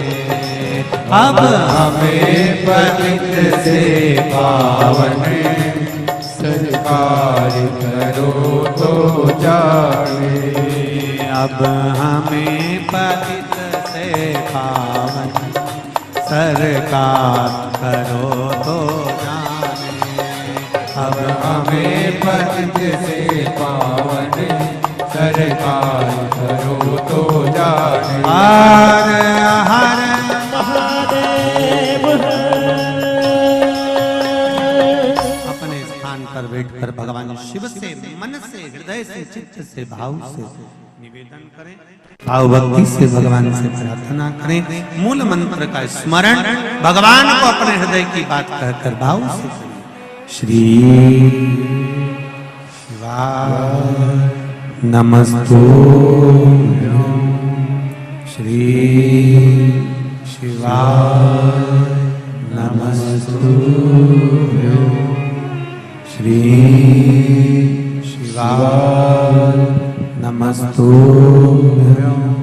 श्री शिवाय नमस्तु, श्री शिवाय नमस्तु।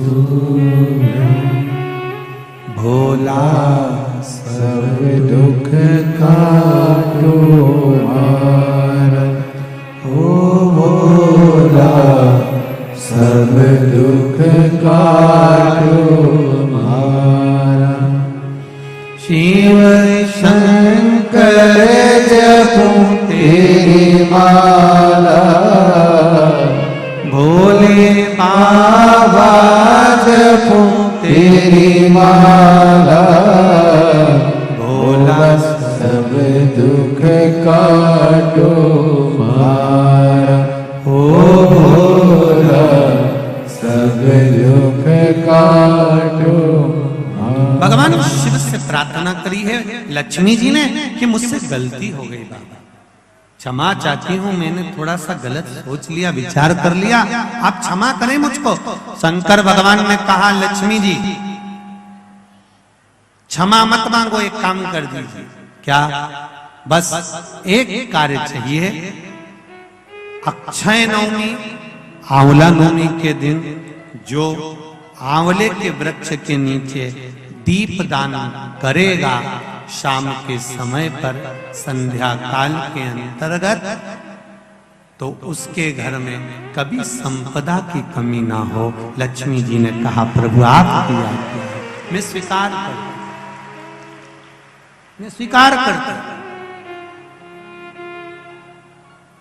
जितने भी लोग कथा श्रवण कर रहे हैं और जो लोग नहीं सुन पा रहे हो, इस कथा की एक छोटी सी बात जनमानस तक पहुंचाइए कि आंवले के वृक्ष के नीचे आंवला नवमी के दिन शाम के समय दीप दान अवश्य करें, जिससे आपके जीवन में खुशियां समाहित हो, जीवन में आनंद की अनुभूति, जीवन का सुख प्राप्त।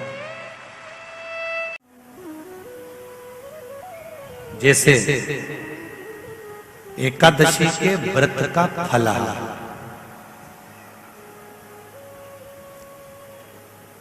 एकादशी का व्रत है और तुम्हें भूख लग रही है, तुमने फलाहार बनवा कर तैयार रखा कि मुझे 9 बजे प्रसाद लेना है या 10 बजे लेना है, 11 बजे लेना है या 12 बजे लेना है। और 12 बजे अगर वो फलाहार तुम्हारे सामने नहीं आया और बज गई 1, 1:30, 2 बजे फलाहार सामने आया और आपने ग्रहण किया, तो उसमें आपको क्रोध नहीं आना चाहिए, उसमें भगवान को धन्यवाद देना। उसका कारण क्या होता है?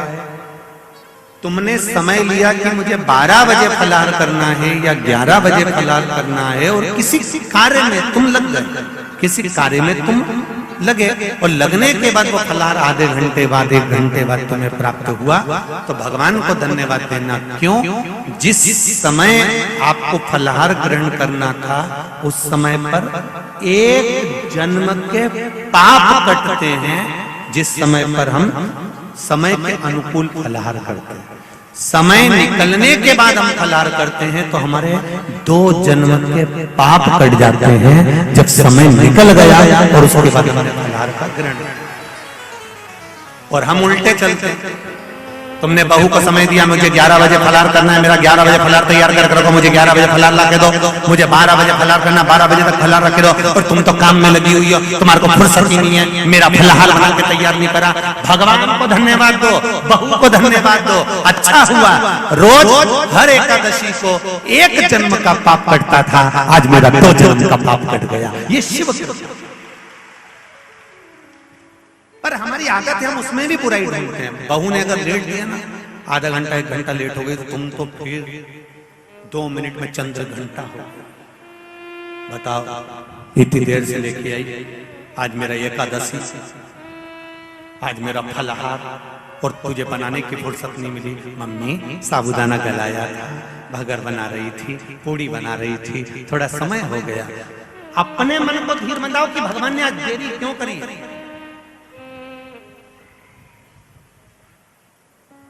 वही फलाहार किसी कारण से और लेट हो गए, दोपहर में 3 बजे के बाद हुआ,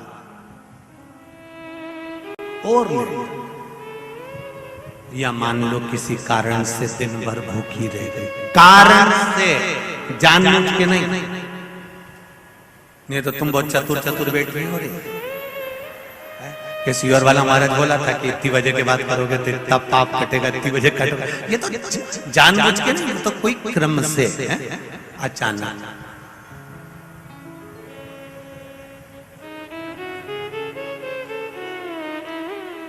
जानबूझ के करोगे तो वो तो दिक्कत ही दिक्कत है। जैसे वो एक चरित्र आता है ना, एक पड़ोसन ऐसा धान कूट रही थी मूसल से, और उसके पास में उसकी पड़ोसन बैठी थी। इतने में इसका पति आया, आवाज लगाया उसने, सुनती है मुझे पानी ला दे। इसने जो धान का मूसल था ऊपर छोड़ा और पानी देने चली गई। पड़ोसन को बड़ा आश्चर्य हुआ, मूसल हवा में टंगा, हवा में मूसल टंगा।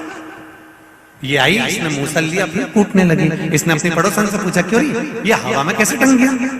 मैं अपने पति के चरणों को प्रणाम करती हूँ, पति को परमेश्वर मानती हूँ, उसकी सेवा करती हूँ ना, उसका दिया हुआ जो भी जूता बचता है मैं खा लेती हूँ, बस उसी की कृपा से ये मेरा सात्वित्व के कारण ये हवा में टंग गया।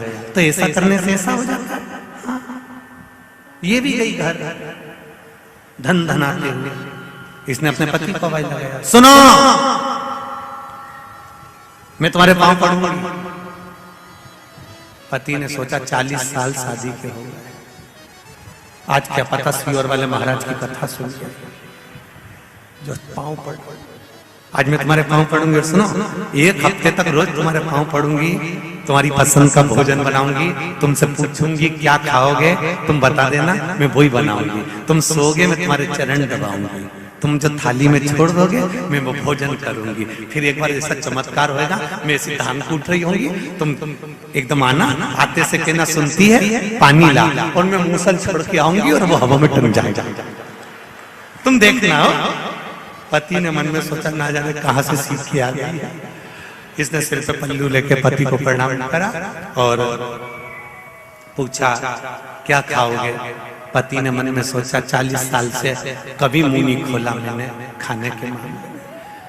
अब तो पति ने भी कह दिया भजिया बना ले, इमरती बना ले, जलेबी बना ले, खीर बना ले, पूड़ी बना ले, नमकीन पूड़ी बना ले, आलू की सब्जी, भिंडी की सब्जी, सब बनाने का। जैसे पति ने बोला, पत्नी बोली चुप रहो, तुम्हारा बाप बनाए।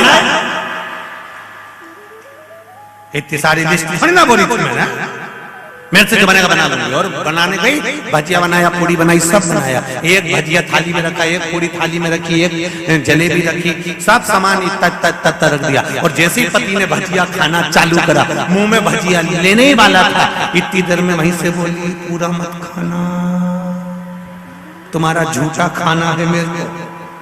बेचारे ने भजिया की भी केवल चोंच नहीं होती किसी किसी भजिया में, किसी किसी भजिए में चोच होती, बस वही पूड़ी भी रखी, बनवाया इतना सारा था, कुछ नहीं खाया। अब कह रही है तुम जाओ मैं खाना खा के, और पूरा निपटा गई पूरा, और खा खुआ के और पति के पास गई। अब तुम सजा में तुम्हारा चरण दबाऊंगी। अब चरण मरण तो कभी जिंदगी में दबाया नहीं, मच्चा मारे चरण दबा। अब पति तो पति मोबाइल चला रहा होगा, जब किताब देख रहा होगा, किताब देखते देखते सो जाओ नहीं तो गला दबा दूंगी। अब बेचारे ने आंख बंद करी और एक आंख खोल के दे, कहीं सही में नहीं दबा दे, इसको पगली हो गई है। सब काम करा, फिर बोली अब तुम बाहर जाओ, मैं धान कूटूंगी, तुम आना और आवाज लगाना, सुनती है मेरे लिए पानी ला, और सुनो जल्दी आ जाना, मेरे हाथ पे छाला पड़ जाए नहीं तो। अब उसने जो कूटने के लिए मूसल ऊपर करा, इतने में पति आवाज लगाया, अरे सुनती है पानी ला दे। और इन्हें जो मूसल छोड़ा इन्हें करम पे पड़े, जो पड़ा। अरे भाई शिव पुराण कहती है जो दिल से किया जाए वो प्रथम। दिखावे से भगवान प्रसन्न नहीं होता, भगवान को दिखावा प्रिय नहीं है। भगवान को तो तुम्हारा केवल निष्कपट भाव से निर्मल मन सो मोहि भावा, भगवान को दिखावा नहीं, हृदय से।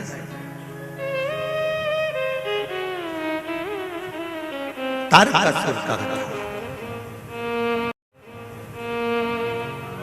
मांगा भी तो क्या मांगा, प्राण छूटे शिव जी के पुत्र के द्वारा।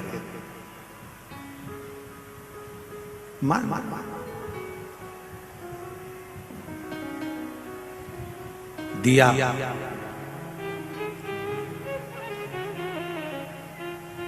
जान कर कुछ न किया जाए, अनजाने में जो हो जाए वो श्रेष्ठ है। भोजन का समय निकल गया, फलाहार का समय निकल गया, एकादशी के दिन एक जन्म का पाप कटा, समय के बाद पाया 2 जन्म का पाप कटा। मान लो शाम तक फलाहार नहीं मिला, रात हो गई, तब फलाहार ग्रहण करने बैठी है। मान लो किसी कारण से लेट होती चली गई तो पाप भी कटता चले गया, किसी कारण से तो फिर जानकर कर नहीं, कारणवश रात हो गई, फलाहार मिल गया, समझ लेना कहीं 7 जन्म का पाप होगा, कट गया 7 जन्म। पर निवेदन केवल इतना है कि उसमें आप मूल चीज एक ही बात कहती है पुराण की, इसमें हमने अच्छा देखा। कई लोगों की आदत होती है थोड़ा सा फलाहार आने में देरी हो गई, क्रोध आ गया, क्रोध आ गया तो तुम्हारा व्रत बेकार हो गया। समय की अवस्था में फलाहार नहीं मिला, क्रोध आ गया, तुम्हारा व्रत खंडित हो गया। जिस दिन तुम्हारा व्रत हो उस दिन आपके मुख से अपशब्द ना निकले। एक सुंदर चरित्र आता है, आप लोगों ने श्रवण किया होगा, वैकुंठ चतुर्दशी का एक भाव बड़ा सुंदर आता है कि किसी गांव में एक साहूकार रहता था, एक सेठ रहता था, सेठ के एक बेटा एक बहू थी।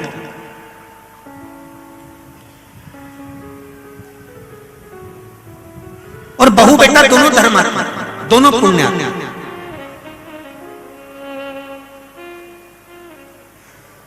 बहू भी धर्मात्मा है और बेटा भी धर्मात्मा है। दरवाजे पर कोई आए भूखा ना जाए, दरवाजे पर कोई आया पानी पीकर जाना।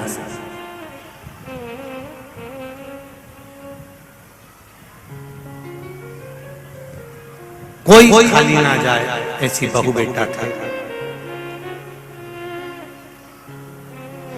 बहू ने नियम लिया, कार्तिक का महीना है, मैं स्नान करने के लिए जाऊंगी। ससुर जी से कहा, पिताजी मैं कार्तिक के महीने का स्नान करूंगी, परंतु मेरे साथ में थोड़ी सी परेशानी ये है कि मैं स्त्री हूं, मैं नारी हूं। बहुत अच्छे से सुनना मेरी माताओं, कई माताओं के मन में संशय होता है कि हम 1 महीने का व्रत धारण करते हैं और उस बीच में रजस्वला धर्म आ जाता है। वो रजस्वला धर्म आता है तो हमारे महीने भर का नियम का क्या होता है? इस प्रसंग को थोड़ा ध्यान से सुनना। बार बार ये प्रसंग नहीं मिलेगा और पहले भी कथाओं में ये प्रसंग नहीं आया।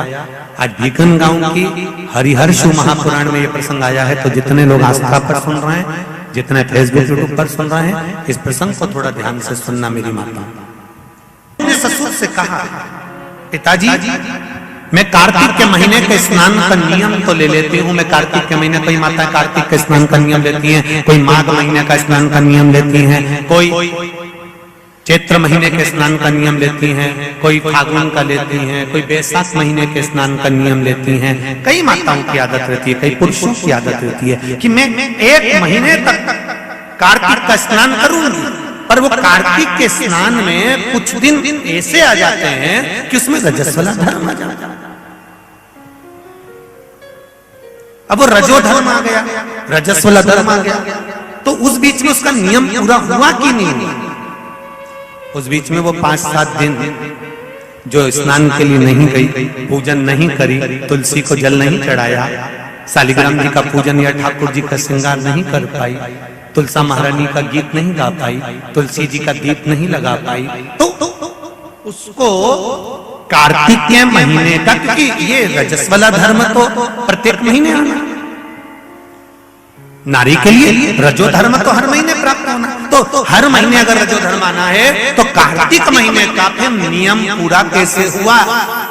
फिर नारी का नियम कैसे पूरा होगा? फिर नारी तो फिर नियम टूट गया, नियम टूट गया तो उसको कोई फल नहीं मिला। तो बहू ने अपने ससुर से कहा, एक साहूकार से, साहूकार की बहू ने कहा, ससुर जी मेरे मन के संशय को मिटा दो, मैं कार्तिक का स्नान करना चाहती हूँ और उस कार्तिक के स्नान में सबसे बड़ी अगर विघ्नता आती है तो मेरे 7 दिन 5 दिन जो रजो धर्म के जाएंगे, वो रजो धर्म में मेरा नियम टूट जाएगा। उस नियम को पूरा कैसे किया जाए?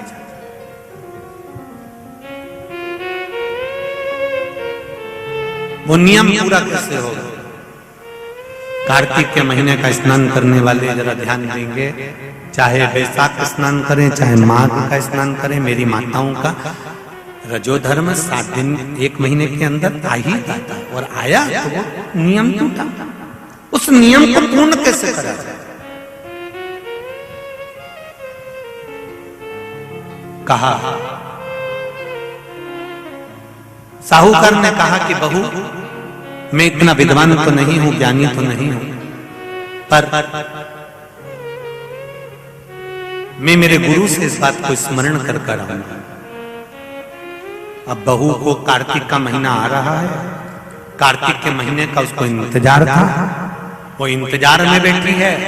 मात्र कार्तिक आने में 8 दिन बचे थे। अब देखिएगा जरा, आप में और उस बहू में क्या अंतर है। कार्तिक के महीने आने में 8 दिन बचते हैं तो आप पुताई चालू कर देते हो। बोलो सही है कि गलत है? कार्तिक आने में, दिवाली आने में जब 8-15 दिन रहते हैं तब तुम पुताई चालू कर देती हो, सफाई चालू कर देती हो, ये काम चालू कर देती हो, वो काम चालू कर देती हो। सारे काम तुम्हारे कार्तिक का महीना आने के समय पर चालू हो जाता है। और बहू सफाई नहीं पूछ रही, साफ सफाई पर ध्यान दे रही है, पर ऐसा नहीं कि साफ सफाई नहीं कर रही, पर उसका ध्यान वही कार्तिक के महीने के स्नान में लगा हुआ है। आज बहू 8 दिन बचे और बहू का भोजन छूट गया, उसका भोजन नहीं, भाई ने कहा अंदर जाइए। किसी चीज को पाने की जब तमन्ना होती है ना, तो खाना पीना छूट जाता है। ये नागेश्वर मंदिर महिला मंडल से पूछ लेना। जब तक कथा चालू नहीं हुई होगी तब तक इस महिला मंडल से और इनके जितने जजमान हैं उनकी धर्म पत्नियों से और जजमान से, चाहे वो मुख्य यजमान हो चाहे जो भी हो, उनसे पूछना। जब तक कथा चालू नहीं हुई होगी तब तक इनको रात भर नींद नहीं आ रही होगी, इनका बीपी ऊंचा नीचा हो जाएगा निश्चित। पर कथा चालू हो गई और पहला दिन जब कथा का हो गया तब ऐसी सोई होगी कि राम अब सुकून मिला कि कथा चालू, कथा प्रारंभ। बहू की नींद चली गई, उसको भोजन नहीं भागा, नींद गई, भोजन भाया, बड़ी दुखी। साहूकार को कोई मिला चाहे ना मिला, इस बहू की आंख का अश्रु तुलसी के क्यारे के पास गिर गया। तुलसी के क्यारे के पास आंसू गिरा, अश्रु गिरा। एक बात बहुत ध्यान देना, मेरी एक निवेदन करना चाहूंगा इस व्यासपीठ से। शादी की जल्दबाजी में 2 जगह पर दिया लगाना कभी नहीं भूलना चाहिए। शादी की जल्दबाजी में 2 जगह पर दिया लगाना कभी नहीं भूलना चाहिए। एक, कन्या विवाह कर जब अपने पिता के घर से जा रही हो तो तुलसी के क्यारे में दिए के अंदर फुल घी भरकर दिया लगाकर अवश्य जाना चाहिए, तो बाप के घर में लक्ष्मी की कमी नहीं आती है। दूसरा दीप, लड़की डोली में बैठकर, गाड़ी में बैठकर जब ससुराल में पहुंचे, ससुराल की दहली में जब वो पांव रखे अंदर घर में, घर के अंदर सबसे पहले तुलसी के क्यारे के पास बहू को ले जाना चाहिए और मिट्टी का दिया पूरा घी से भरा हो और वहां पर दीप बहू के हाथ से लगवाना चाहिए। उसका कारण होता है ससुर के घर में कभी संपदा की कमी नहीं आती। ये 2 जगह घृत भरे हुए दीप की महत्वता कही गई।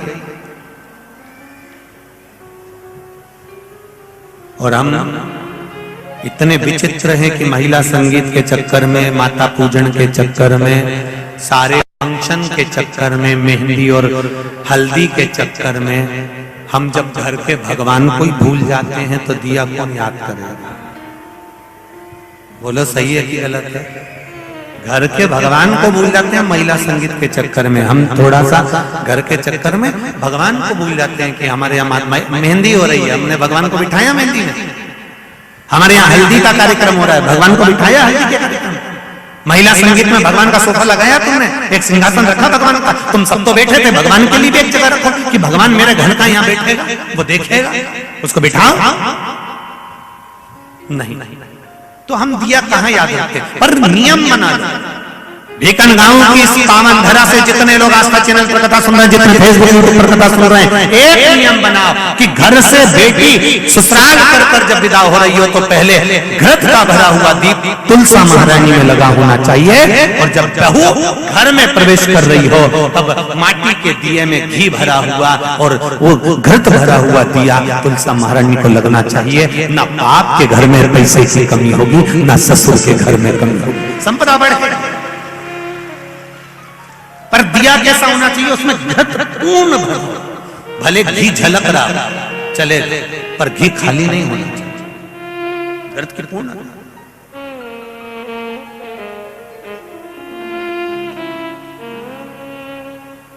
महाराज अब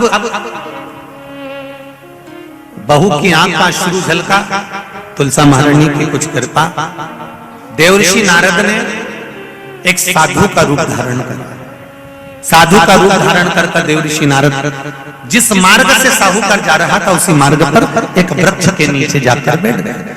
वृक्ष के नीचे बैठे और बैठते ही साहूकार ने देखा कि बहुत पहुंचे हुए बाबा लग रहे हैं, चंदन का तिलक लगा है, कंधे पर यज्ञोपवीत पड़ा हुआ है, बड़ी बड़ी जटा झूठ है, मुख पर कुछ तेज पुंज है, बड़ा प्रकाश दिख रहा है, रुद्राक्ष की गले में माला पड़ी हुई है, हाथ में तुलसी की माला धरी हुई है। और साहूकार ने जाकर हाथ जोड़कर निवेदन करा, बाबा जी, ओ बाबा जी, मेरे मन के संशय को मिटा दीजिए। बाबा जी ने पूछा क्या बात है बाबा?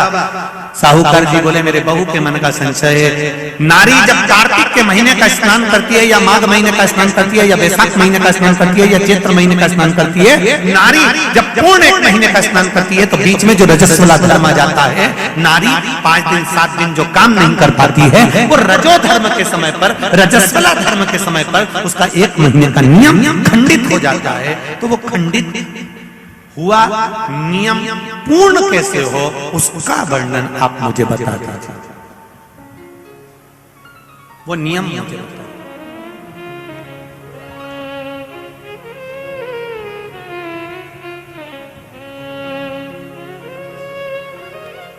संत के रूप में बैठे हुए देवर्षि नारद श्रीमन नारायण, श्रीमन श्रीमन नारायण 7 बार देवर्षि नारद ने नारायण नारायण नारायण नारायण कहा। कहने पर देवर्षि नारद ने बोला, सुनो साहूकार जी, सुबह के समय पर जब आपकी बहू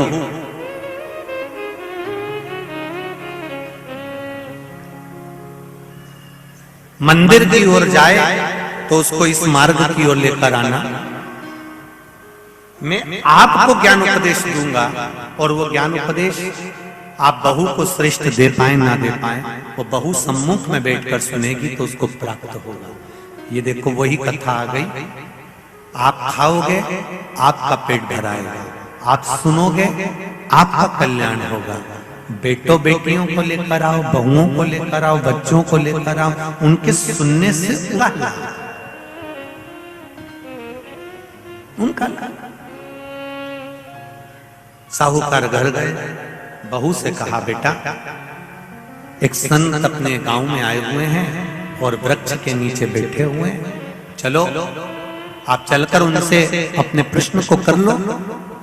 बहू ने भगवान का नाम लिया, स्मरण करती हुई बहू पहुंची और बहू ने जाकर तुरंत हाथ जोड़कर निवेदन किया, बाबा जी एक महीने तक नारी कार्तिक का स्नान करती है, एक महीने तक नारी माघ का स्नान करती है, एक महीने तक नारी वैशाख का स्नान करती है, एक महीने तक नारी चैत्र का स्नान करती है, बीच में अधिक मास का स्नान करती है। उस बीच में नारी का जो रजो धर्म आ जाता है, रजस्वला धर्म आ जाता है, उस समय पर नारी का जो करा हुआ व्रत है एक महीने का, वो खंडित हो जाता है। उस व्रत की पूर्णता कैसे मानी जाए? तो उस समय पर देवऋषि नारद जो संत के वेश में थे, उन्होंने कहा कि बहू एक काम करो पुत्री, कार्तिक महीने के पीछे के जो 5 दिन 7 दिन पचवीगन के होते हैं, अगर नारी का रजस्वला धर्म बीच में आ जाता है तो पीछे के 5-7 दिन में से अगर एक दिन भी नारी ब्रह्म मुहूर्त का स्नान कर कर, सुबह का स्नान कर कर तुलसी में दीप प्रज्वलित कर देती है, तो उसके बीच का जो खंडित भाग है वो समाप्त हो जाता है, उसे पूर्ण फल की प्राप्ति। अब फिर सुन लीजिए अच्छे से, अगर मान लो वो पचवीगन में ही नारी का रजो धर्म आ गया तो बहुत बहुत ध्यान से सुनना, ये कथा हरिहर शिव महापुराण की कथा जो भीकन गांव वालों को मिली है, संपूर्ण विश्व के कल्याण के लिए। बहुत ध्यान देना, हर नारी का प्रश्न है, प्रत्येक नारी के प्रश्न ये सम्मुख में रहता है। मान लो आपने कहा कि रजो धर्म आ गया मध्य में, तो आप पीछे के 5 दिन स्नान करो। वो 5 दिन में अगर रजो धर्म आ गया, फिर शिव महापुराण की कथा कहती है, घर में रहने वाली कोई कुंवारी कन्या, घर में रहने वाला कोई पुत्र, घर में रहने वाला पति, घर में रहने वाली सास, घर में रहने वाली कोई सौभाग्यवती नारी, जेठानी, ननंद, देवरानी, या घर में रहने वाला कोई पुरुष अगर बाहर स्नान करने नहीं भी जा सकता, ब्रह्म मुहूर्त में प्रातः के समय पर यदि तुलसी में एक दीप और एक संध्या के समय पर दीप लगा देता है, तो भी नारी का नियम पूर्ण हो जाता है। वो नियम खंडित नहीं, वो नियम खंडित नहीं। क्या 5 दिन के स्नान का फल है? हाँ, और तुझे मौका मिलेगा तो तुझे समझ में आएगा। देवऋषि नारद ने बस इतना कहा, उसका फल क्या है तुझे मौका मिलेगा जब मालूम पड़ेगा। तब बहू को समझ में नहीं आया कि आखिर ये सब क्या कहा। देवऋषि नारद कहकर चले गए। साहूकार की बहू रोज प्रातः का कार्तिक का स्नान करने लगी। कार्तिक का स्नान रोज बहू करती, रोज ब्रह्म मुहूर्त में स्नान कर कर आती। बहू को नहीं मालूम कि नगर के राजा का लड़का युवराज अपनी पत्नी के साथ स्नान करने आता। राजा और रानी भी स्नान करने आते हैं, युवराज अपनी धर्मपत्नी के साथ स्नान करने आता है। आज युवराज को बड़ा बुरा लगा। युवराज ने देखा कि मैं घाट पर नहाने के लिए आता हूं, पर यह घाट गीला कैसे हो जाता है? मतलब मेरे स्नान के पहले कोई स्नान कर रहा है, मेरे स्नान के पहले कोई स्नान कर रहा है। मुझे ऐसा लगता है जरूर कोई ना कोई आता है। युवराज ने, राजा ने अपने नगर के सैनिकों से बोला, पता लगाओ कि सुबह स्नान करने कौन आता है। सैनिक लगते उससे पहले ही साहूकार की बहू स्नान कर कर चली जाती। दिखाई नहीं दिया, समझ नहीं आया। आखिरी के 7 दिन बचे थे, 8 दिन बचे थे। राजा के दूत ने फिर युवराज ने कहा, मुझे पता लगा कर बताओ फिर मेरे स्नान के पहले कौन स्नान करता है, घाट को गीला कौन कर देता है। क्रोध में आकर कहा, मालूम नहीं पड़ पाया। एक दिन रानी को, इस साहूकार की बहू को मालूम पड़ा कि युवराज मेरा पता कर रहा है, मेरा पीछा कर रहा है। तो बहू ने तुरंत सुबह जल्दी स्नान करा और भागी। भागते समय उसके गले की माला और पांव की एक मोजड़ी छूट गई। माला और मोजड़ी छूट गई। माला मोजड़ी छूटी, चली। राजा को वो माला मोजड़ी मिल गई। उसने मन में विचार करा, मोजड़ी इतनी सुंदर, माला इतनी सुंदर, तो जो इसको पहनती होगी वो कितनी सुंदर होगी। राजा ने अपने दूतों से कहा, जाओ, जिसकी ये मोजड़ी और माला है इतनी सुंदर है तो वह नारी कितनी सुंदर होगी, उसको 5 रात्रि मेरे पास में लेकर आ। उसको मैं 5 रात्रि अपने यहां रखूंगा। शब्द सुना, खबर पूरे गांव में लग गई। साहूकार की बहू के कानों में भी शब्द पहुंच गया। कार्तिक का महीना चल रहा था तो बहू ने भी कह दिया मैं राजा के यहाँ पर 5 रात्रि रहने को तैयार हूं, पर शर्त मेरी एक है, ब्रह्म मुहूर्त का स्नान करते हुए अगर राजा मेरे को मुख देख लेगा तो मैं उसके यहाँ रह लूंगी। सुबह का कार्तिक का स्नान कर कर जब मैं निकल रही हूँ और राजा का पुत्र मुझे देख ले तो मैं रहने को तैयार हूँ, नहीं तो मैं नहीं रह सकती। राजा ने भी एक पक्षी जो पाला हुआ पक्षी था उस पक्षी को पेड़ पर बिठा दिया और कहा जैसे ही रानी स्नान करने आए उसी समय पर तू बोल देना, मैं दौड़ कर जाऊंगा और इस रानी इस साहूकारनी का दर्शन कर लूंगा। जब साहूकारनी सुबह के समय पर स्नान करने चली तो देहली पर द्वार को छोड़ते समय प्रणाम करते हुए कहती है हमारे भारत की सभ्यता, भारत की भूमि की संस्कृति, पहले की माताएं जब मायके से ससुराल जाती थी या ससुराल से मायके आती थी तो जिस तांगे में, जिस गाड़ी में, जिस बस में, जिस टैक्सी में भी बैठती थी उसके भी पांव पड़ती थी, उसको भी प्रणाम करती थी। बोलो री जीजिए सही है कि गलत है? ये भारत की सभ्यता है, भारत का संस्कार है, ये भारत की भूमि की मर्यादा है। जिस भूमि पर से जा रही, ससुराल से मायके जाएगी तो जिस बस में जाती थी उसके पांव पड़ती थी, बैलगाड़ी में जाए, टांगा गाड़ी में जाए, घोड़ा गाड़ी में जाए उसके पांव पड़ती थी। घर से निकलते समय प्रणाम कर कर जाती। उसने अपने द्वार को प्रणाम किया और द्वार प्रणाम कर कर जा रही है और कहती हुई जा रही है हे तुलसा महारानी, हे गंगा मैया, हे दामोदर भगवान, ऐसी कृपा करना मैं स्नान कर कर जाऊं तो राजा के लड़का नींद में भरचक सो जाए, ऐसी कृपा कर देना। तोता बोलता रहा, राजा का लड़का सोता रहा। पहला दिन निकल गया। दूसरे दिन राजा के लड़के के मन में प्रश्न आया कि मैं तोते से पूछूं क्यों रे तोता, क्या वो साहूकार की बहू नहीं आई थी? आई थी, स्नान करके गई तो मैं जग नहीं पाया। उसने विचार करा कुछ ऐसा काम करता हूं, पुड़िया में लेकर बैठ गया मिर्ची, रात्रि को डाल ली आंख में, रात भर नींद नहीं आएगी। साहूकारनी फिर चली, द्वार को छोड़कर प्रणाम करा, दरवाजे को प्रणाम कर कर, द्वार को पूजन कर कर, जब प्रणाम कर कर चली तो निवेदन कर कर चली, हे द्वार देवता राजा के लड़के को सुला देना। ये स्कंद पुराण की बात शिव महापुराण में भी लिखी गई। पशुपति व्रत में एक नियम है, जब मंदिर में दिया लगाकर जाते हो तो घर के दरवाजे के राइट सीधे हाथ पर दिया लगाते हो। बोलो सही है?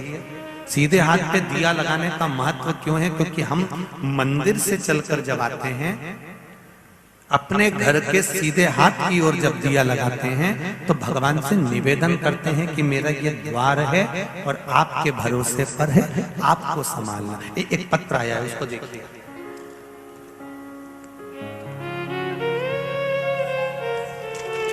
दिया लगाने का कितना लाभ और उसका महत्व देखिए।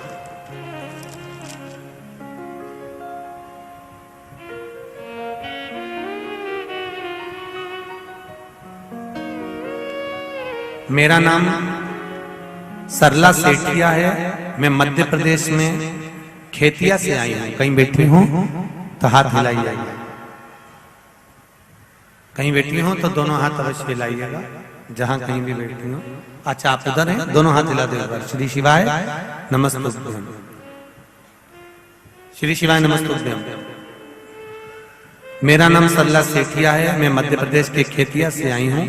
2021 में मेरे पति की तबीयत अचानक बहुत खराब हो गई थी तो हम उन्हें अस्पताल लेकर गए।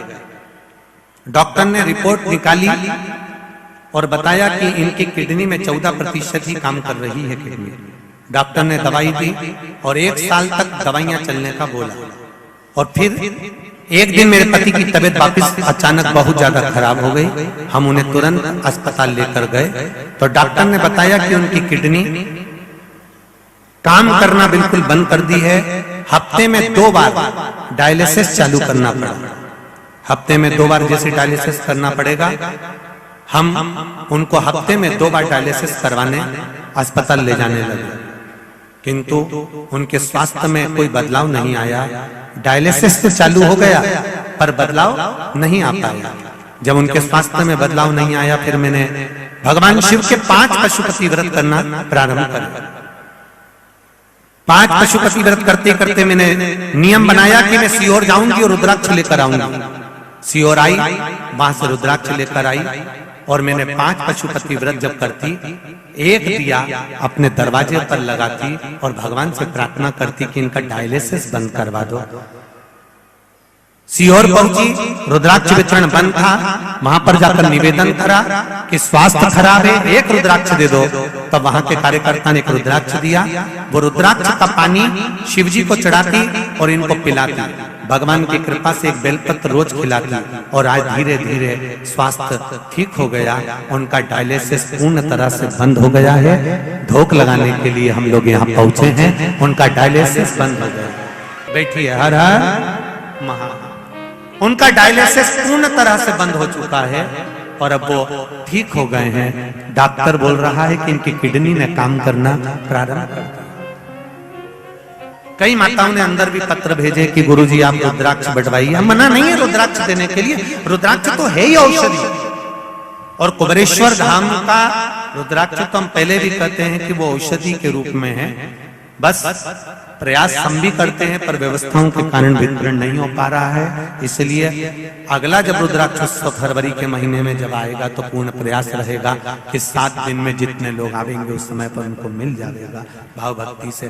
पर अगर स्वास्थ्य गड़बड़ है तो उसके अनुसार हम भी कार्यकर्ताओं को बोल कर रखते हैं कि अगर स्वास्थ्य की दिक्कत है तो बाबा कृपा का, ऐसा नहीं। एक पत्र और बड़ा सुंदर आया है, वो भी देखिए।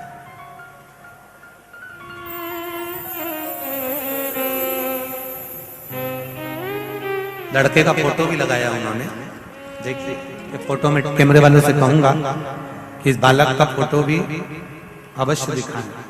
राजकुमारी सिसोदिया, छोगांव माखन, खंडवा से आई हैं। कहीं बैठी हो तो हाथ हिलाइएगा। आप ही हैं? दोनों हाथ हिला दो। श्री शिवाय नमस्ते। गुरुजी मैं क्या वर्णन करूं। 26 तारीख को उस दिन मेरे बेटा लक्की सिसोदिया जो पूजा की तैयारी कर रहा था, अचानक उसके पांव हाथ पूरे तरह से बंद हो गए थे काम करना। उसे वेंटिलेटर पर रखा गया। 6 घंटों में वो वेंटिलेटर पर चला गया। मेरी सास ने कहा कि महादेव सब ठीक करेंगे, तुम चिंता मत करो, भगवान शिव का पूजन करो। उस समय पर ऑनलाइन आप पूजन करा रहे थे शंकर भगवान का, और मैंने बेटा वेंटिलेटर पर पड़ा हुआ था, उसका फोटो भी मैंने भेजा है। और मैंने भगवान शंकर का पूजन करना प्रारंभ करा। हमने शंकर जी का पूजन कर कर शिव जी का चढ़ाया हुआ अभिषेक का जल ले जाकर वेंटिलेटर पर सोए हुए बेटे के हृदय पर, शरीर पर लगाना प्रारंभ करा।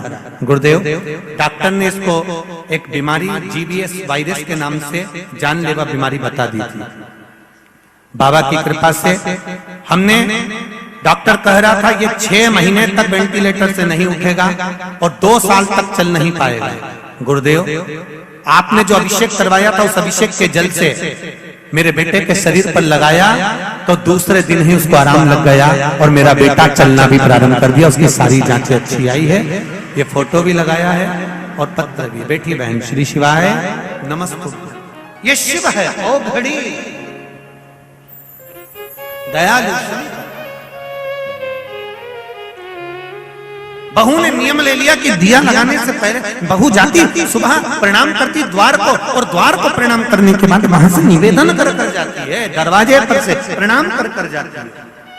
आपसे भी निवेदन है जितने लोग कथा सुन रहे हो, जब कथा पूरी हो जाया करे, कथा की आरती हो जाए, जब यहां से उठ कर जाओ तो बैठी हुई जगह को प्रणाम कर कर जाना और निवेदन कर कर जाना कि मैंने तेरे भरोसे पर कथा सुनी है भोलेनाथ। मैंने सुना है तू कंकर शंकर के रूप में शिव महापुराण में रहता है, मेरी मन की कामना पूर्ण करना। ये बाबा से निवेदन, जैसे आरती हो, आरती के बाद में आप लोग अपना द्वार जाओ, अपने घर जाओ तो उसको प्रणाम कर कर जाओ और उसको कहकर जाओ मेरे देवाधिदेव महादेव मैं मेरे घर जा रही हूं, तेरी कृपा होगी, मैं जानती हूं कि मेरा भंडार तू भरे, कोई दूसरा नहीं। भक्ति तू देगा, मुक्ति तू देगा, शक्ति तू देगा। उसको निवेदन कर प्रणाम कर कर महाराज दूसरे दिन उसने मिर्ची डाली राजकुमार ने, तो भी उसकी नींद लग गई। तीसरे दिन उसने अपने शरीर का कट लगा लिया कि इसकी जलन होगी तो नींद नहीं आएगी, मालूम पड़े तो भी नींद आ गई। चौथे दिन उसने आगी जलाकर बैठ गया तो भी नींद आ गई। पांचवें दिन भी उसको नींद आ गई। 5 दिन तक उस साहूकारनी का मुख नहीं दिखा। राजकुमार घर चले गया, गुस्से में लाल हो गया, शरीर में एक रोग हो गया, शरीर कोड़ी हो गया, टपकने लगा, खाल गलकर गिरने लगी। राजा को चिंता लग गई, मेरा इकलौता लड़का और उसकी शरीर की काया बिगड़ गई, उसकी काया समाप्त हो। साहूकार की बहू को नहीं मालूम, साहूकार की बहू तो अपनी भक्ति में, अपने स्मरण में, अपने आनंद में लगी हुई थी, उसको मतलब नहीं, वो तो अपनी अलमस्तता में, अपनी मस्ती में लगी, अपने भजन में। 5 दिन जो मिले हैं भगवान की भक्ति के, उसमें डूबी हुई है, उसे कोई मतलब लगी हुई।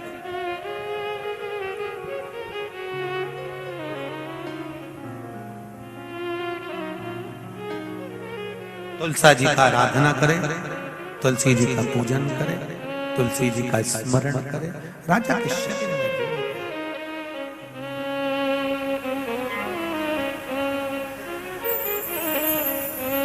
अरे धीरे धीरे चलो सखी, धीरे धीरे चलो सखी, तुलसा का मंदिर देखेंगे। धीरे धीरे चलो सखी, तुलसा का मंदिर देखेंगे। धीरे धीरे चलो सखी, तुलसा का मंदिर देखेंगे। धीरे धीरे चलो, तुलसा का मंदिर देखेंगे, तुलसा का मंदिर देखेंगे, तुलसा का तुलसा का मंदिर देखेंगे, तुलसा का मंदिर देखेंगे, तुलसा का मंदिर देखेंगे, तुलसा का मंदिर बैठे हैं, तुलसा का मंदिर बैठे हैं। ओ धीरे धीरे चलो सखी, धीरे धीरे चलो सखी, तुलसा का मंदिर देखेंगे। धीरे धीरे चलो सखी, तुलसा का मंदिर बैठे हैं। ओ धीरे धीरे चलो सखी, तुलसा का मंदिर देखेंगे। धीरे धीरे चलो सखी, तुलसा का मंदिर बैठे हैं। ओ मेरी तुलसा किसने तेरा मंदिर बनाया है, ओ मेरी तुलसा मंदिर बनाया है। ओ मेरी तुलसा किसने तेरा मंदिर बनाया है, ओ मेरी तुलसा तेरा मंदिर बनाया है। ओ किसने तेरे मंदिर में जोत जलाई है, किसने तेरे मंदिर में जोत जगाई है। धीरे धीरे चलो सखी, तुलसा का मंदिर देखेंगे। धीरे धीरे चलो सखी, तुलसा का मंदिर देखेंगे। तुलसा का मंदिर देखेंगे, तुलसा का मंदिर देखेंगे, तुलसा का मंदिर बैठे हैं, तुलसा का मंदिर बैठे हैं। अरे धीरे धीरे चलो सखी, तुलसा का मंदिर देखेंगे। धीरे धीरे चलो सखी, तुलसा का मंदिर देखेंगे। आओ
रुक्मन दोनों रानी ने मंदिर बनवाया है। राधा रुक्मन दोनों रानी बनवाया है। राधा रुक्मन दोनों रानी ने मंदिर बनवाया है। राधा रुक्मण दोनों रानी ने मंदिर बनवाया है। ओ सांवरिया गिरधारी ने, ओ सांवरिया गिरधारी ने मंदिर में ज्योत जगाई है। सांवरिया गिरधारी ने मंदिर में ज्योत जगाई है। धीरे धीरे चलो सखी तुलसा का मंदिर देखेंगे। धीरे धीरे चलो सखी तुलसा का मंदिर देखेंगे। ओ धीरे धीरे चलो सखी तुलसा का मंदिर देखेंगे। धीरे धीरे चलो सखी तुलसा का मंदिर देखेंगे। तुलसा का मंदिर देखेंगे, तुलसा का मंदिर देखेंगे, तुलसा तुलसा का मंदिर देखेंगे। तुलसा का मंदिर देखेंगे। अरे धीरे धीरे चलो सखी तुलसा का मंदिर देखेंगे। धीरे धीरे चलो सखी तुलसा का मंदिर देखेंगे। धीरे धीरे चलो सखी तुलसा का मंदिर देखेंगे। धीरे धीरे चलो सखी तुलसा का मंदिर देखेंगे। ओ मेरी तुलसा किसने तेरा मंदिर लिपाया है। ओ मेरी तुलसा किसने तेरा मंदिर लिपाया है। ओ मेरी तुलसा किसने तेरा मंदिर लिपाया है। ओ मेरी तुलसा किसने तेरा मंदिर लिपाया है। ओ किसने तेरे मंदिर में कलश सजाया है। किसने तेरे मंदिर में कलश सजाया है। धीरे धीरे चलो सखी तुलसा का मंदिर देखेंगे। धीरे धीरे चलो सखी तुलसा का मंदिर देखेंगे। हरि बोल।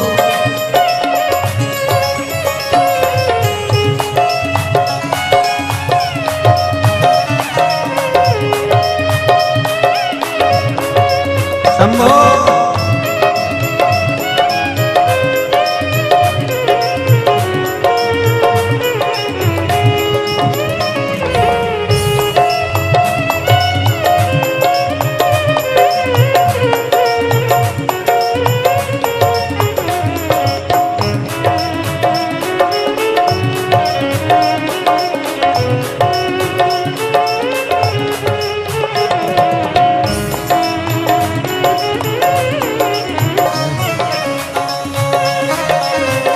हरि बोल। राधा रुक्मण दोनों रानी ने मंदिर लिपवाया है। राधा रुक्मण दोनों रानी ने मंदिर बनवाया है। राधा रुक्मण दोनों रानी ने मंदिर लिपवाया है।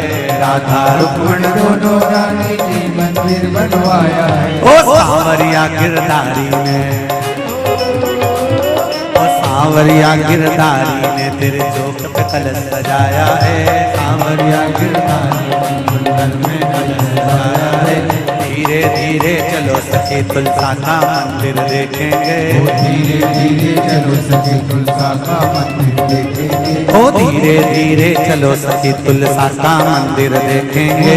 धीरे धीरे चलो सखी तुलसा का मंदिर देखेंगे। हर हर महादेव। अपने स्थान पर बैठकर मूल मंत्र का जाप करते हुए भगवान से प्रार्थना करे, भाव से, दिल से। आज एकादशी है देव। श्री शिवाय नमस्तु, श्री शिवाय नमस्तु, श्री शिवाय नमस्तु, श्री शिवाय नमस्तु, श्री शिवाय नमस्तु। भोला सब दुख काटो मारा। भोला सब दुख काटो मारा। शिव शंकर जपूं तेरी माला। भोले बाबा जपूं तेरी माला। भोला सब दुख काटो मारा। भोला सब दुख काटो मारा। राजा के शरीर में रोग हो गया। पिताजी ने पूछा ब्राह्मण देवता मेरे बेटे के शरीर में रोग हो गया, छूटेगा कैसे? कहा कार्तिक स्नान करने वाली नारी को गलत दृष्टि से देखा था इसलिए ये रोग हुआ है। शिव महापुराण की कथा कहती है कोई गंगा नर्मदा सरयू तीर्थ में कोई स्नान कर रहा हो, कोई नारी स्नान कर रही हो, उसको गलत दृष्टि से कभी ना देखें। शरीर में रोग भारी हो जाता है। राजा के शरीर का रोग कैसे मिटेगा? तो कहा जिस नारी को गलत दृष्टि से देखा है, जब वो कार्तिक का स्नान कर कर उसके स्नान का जल जो बह कर आए वही जल शरीर पर डाला जाए तो रोग मुक्त हो जाता है। राजा ने वही करवाया। पूछा साहूकार की बहू जहाँ स्नान करती थी उसका जो पानी आता उस पानी से राजा के पुत्र के शरीर पर छींटा जाता। धीरे धीरे रोग मुक्त हो गया और राजा का पुत्र ठीक हो गया। शिव पुराण कहती है राजा के लड़के ने चरणों को नमन करते हुए पूछा कि मुझे कार्तिक का लाभ कैसे प्राप्त होगा? कहा पूरे कार्तिक के महीने में अगर स्नान ना कर पाओ तो बैकुंठ चतुर्दशी का दिन, एक चतुर्दशी का अगर स्नान कोई भूल से भी आनंद के साथ में भगवान की भक्ति के साथ, और आप लोगों को तो बहुत बहुत साधु बनता है। हरिहर मिलन का दर्शन हमारा भी नियम है। बैकुंठ चतुर्दशी के दिन हमारे शालिग्राम भगवान और ठाकुर जी का हरिहर मिलन करवाते हैं। बैकुंठ चतुर्दशी के दिन हम भी पूरा प्रयास करेंगे अंदर मिलन कराने की जगह जितने भी भक्त यहाँ पर रात्रि के समय पर रहेंगे उनको हरिहर मिलन का दर्शन हो जाए। प्रयास करेंगे हरिहर मिलन उस दिन कराया। शालिग्राम भगवान की तुलसा भोलेनाथ जी पर चढ़ती है और भोलेनाथ जी के बेलपत्र शालिग्राम भगवान पर चढ़ती है। वो तुलसा और बेलपत्र को शहद की शीशी में रखा जाता है। जो बच्चा विद्वत्ता से या बुद्धि से कमजोर होता है उसको चटाया जाता है। यहाँ तक गलत व्यसन में डूबे हुए व्यक्ति को भी अगर वो चटाया जाए तो उससे उसको व्यसन छूट जाता है। उस बैकुंठ चतुर्दशी का इतना, काशी में तो देव दिवाली मनाते हैं, हमारे उज्जैन में तो हरिहर मिलन ऐसा होता है जितनी आतिशबाजी दिवाली पर नहीं होती उतनी आतिशबाजी उज्जैन में जब महाकाल बाबा गोपाल जी से मिलने जाते हैं तो उस दिन छूट जाती है। ये हरिहर मिलन शिव का मिलन। बैकुंठ चतुर्दशी का स्नान का आनंद सुख बताया भाव से वर्णित किया। शिव महापुराण की कथा में आगे श्री गणेश जी महाराज के जन्म का क्रम करा। माता पार्वती श्री गणेश जी महाराज को लेकर आ रही हैं। जोरदार ताली बजाएं गणेश जी और माता पार्वती जी का।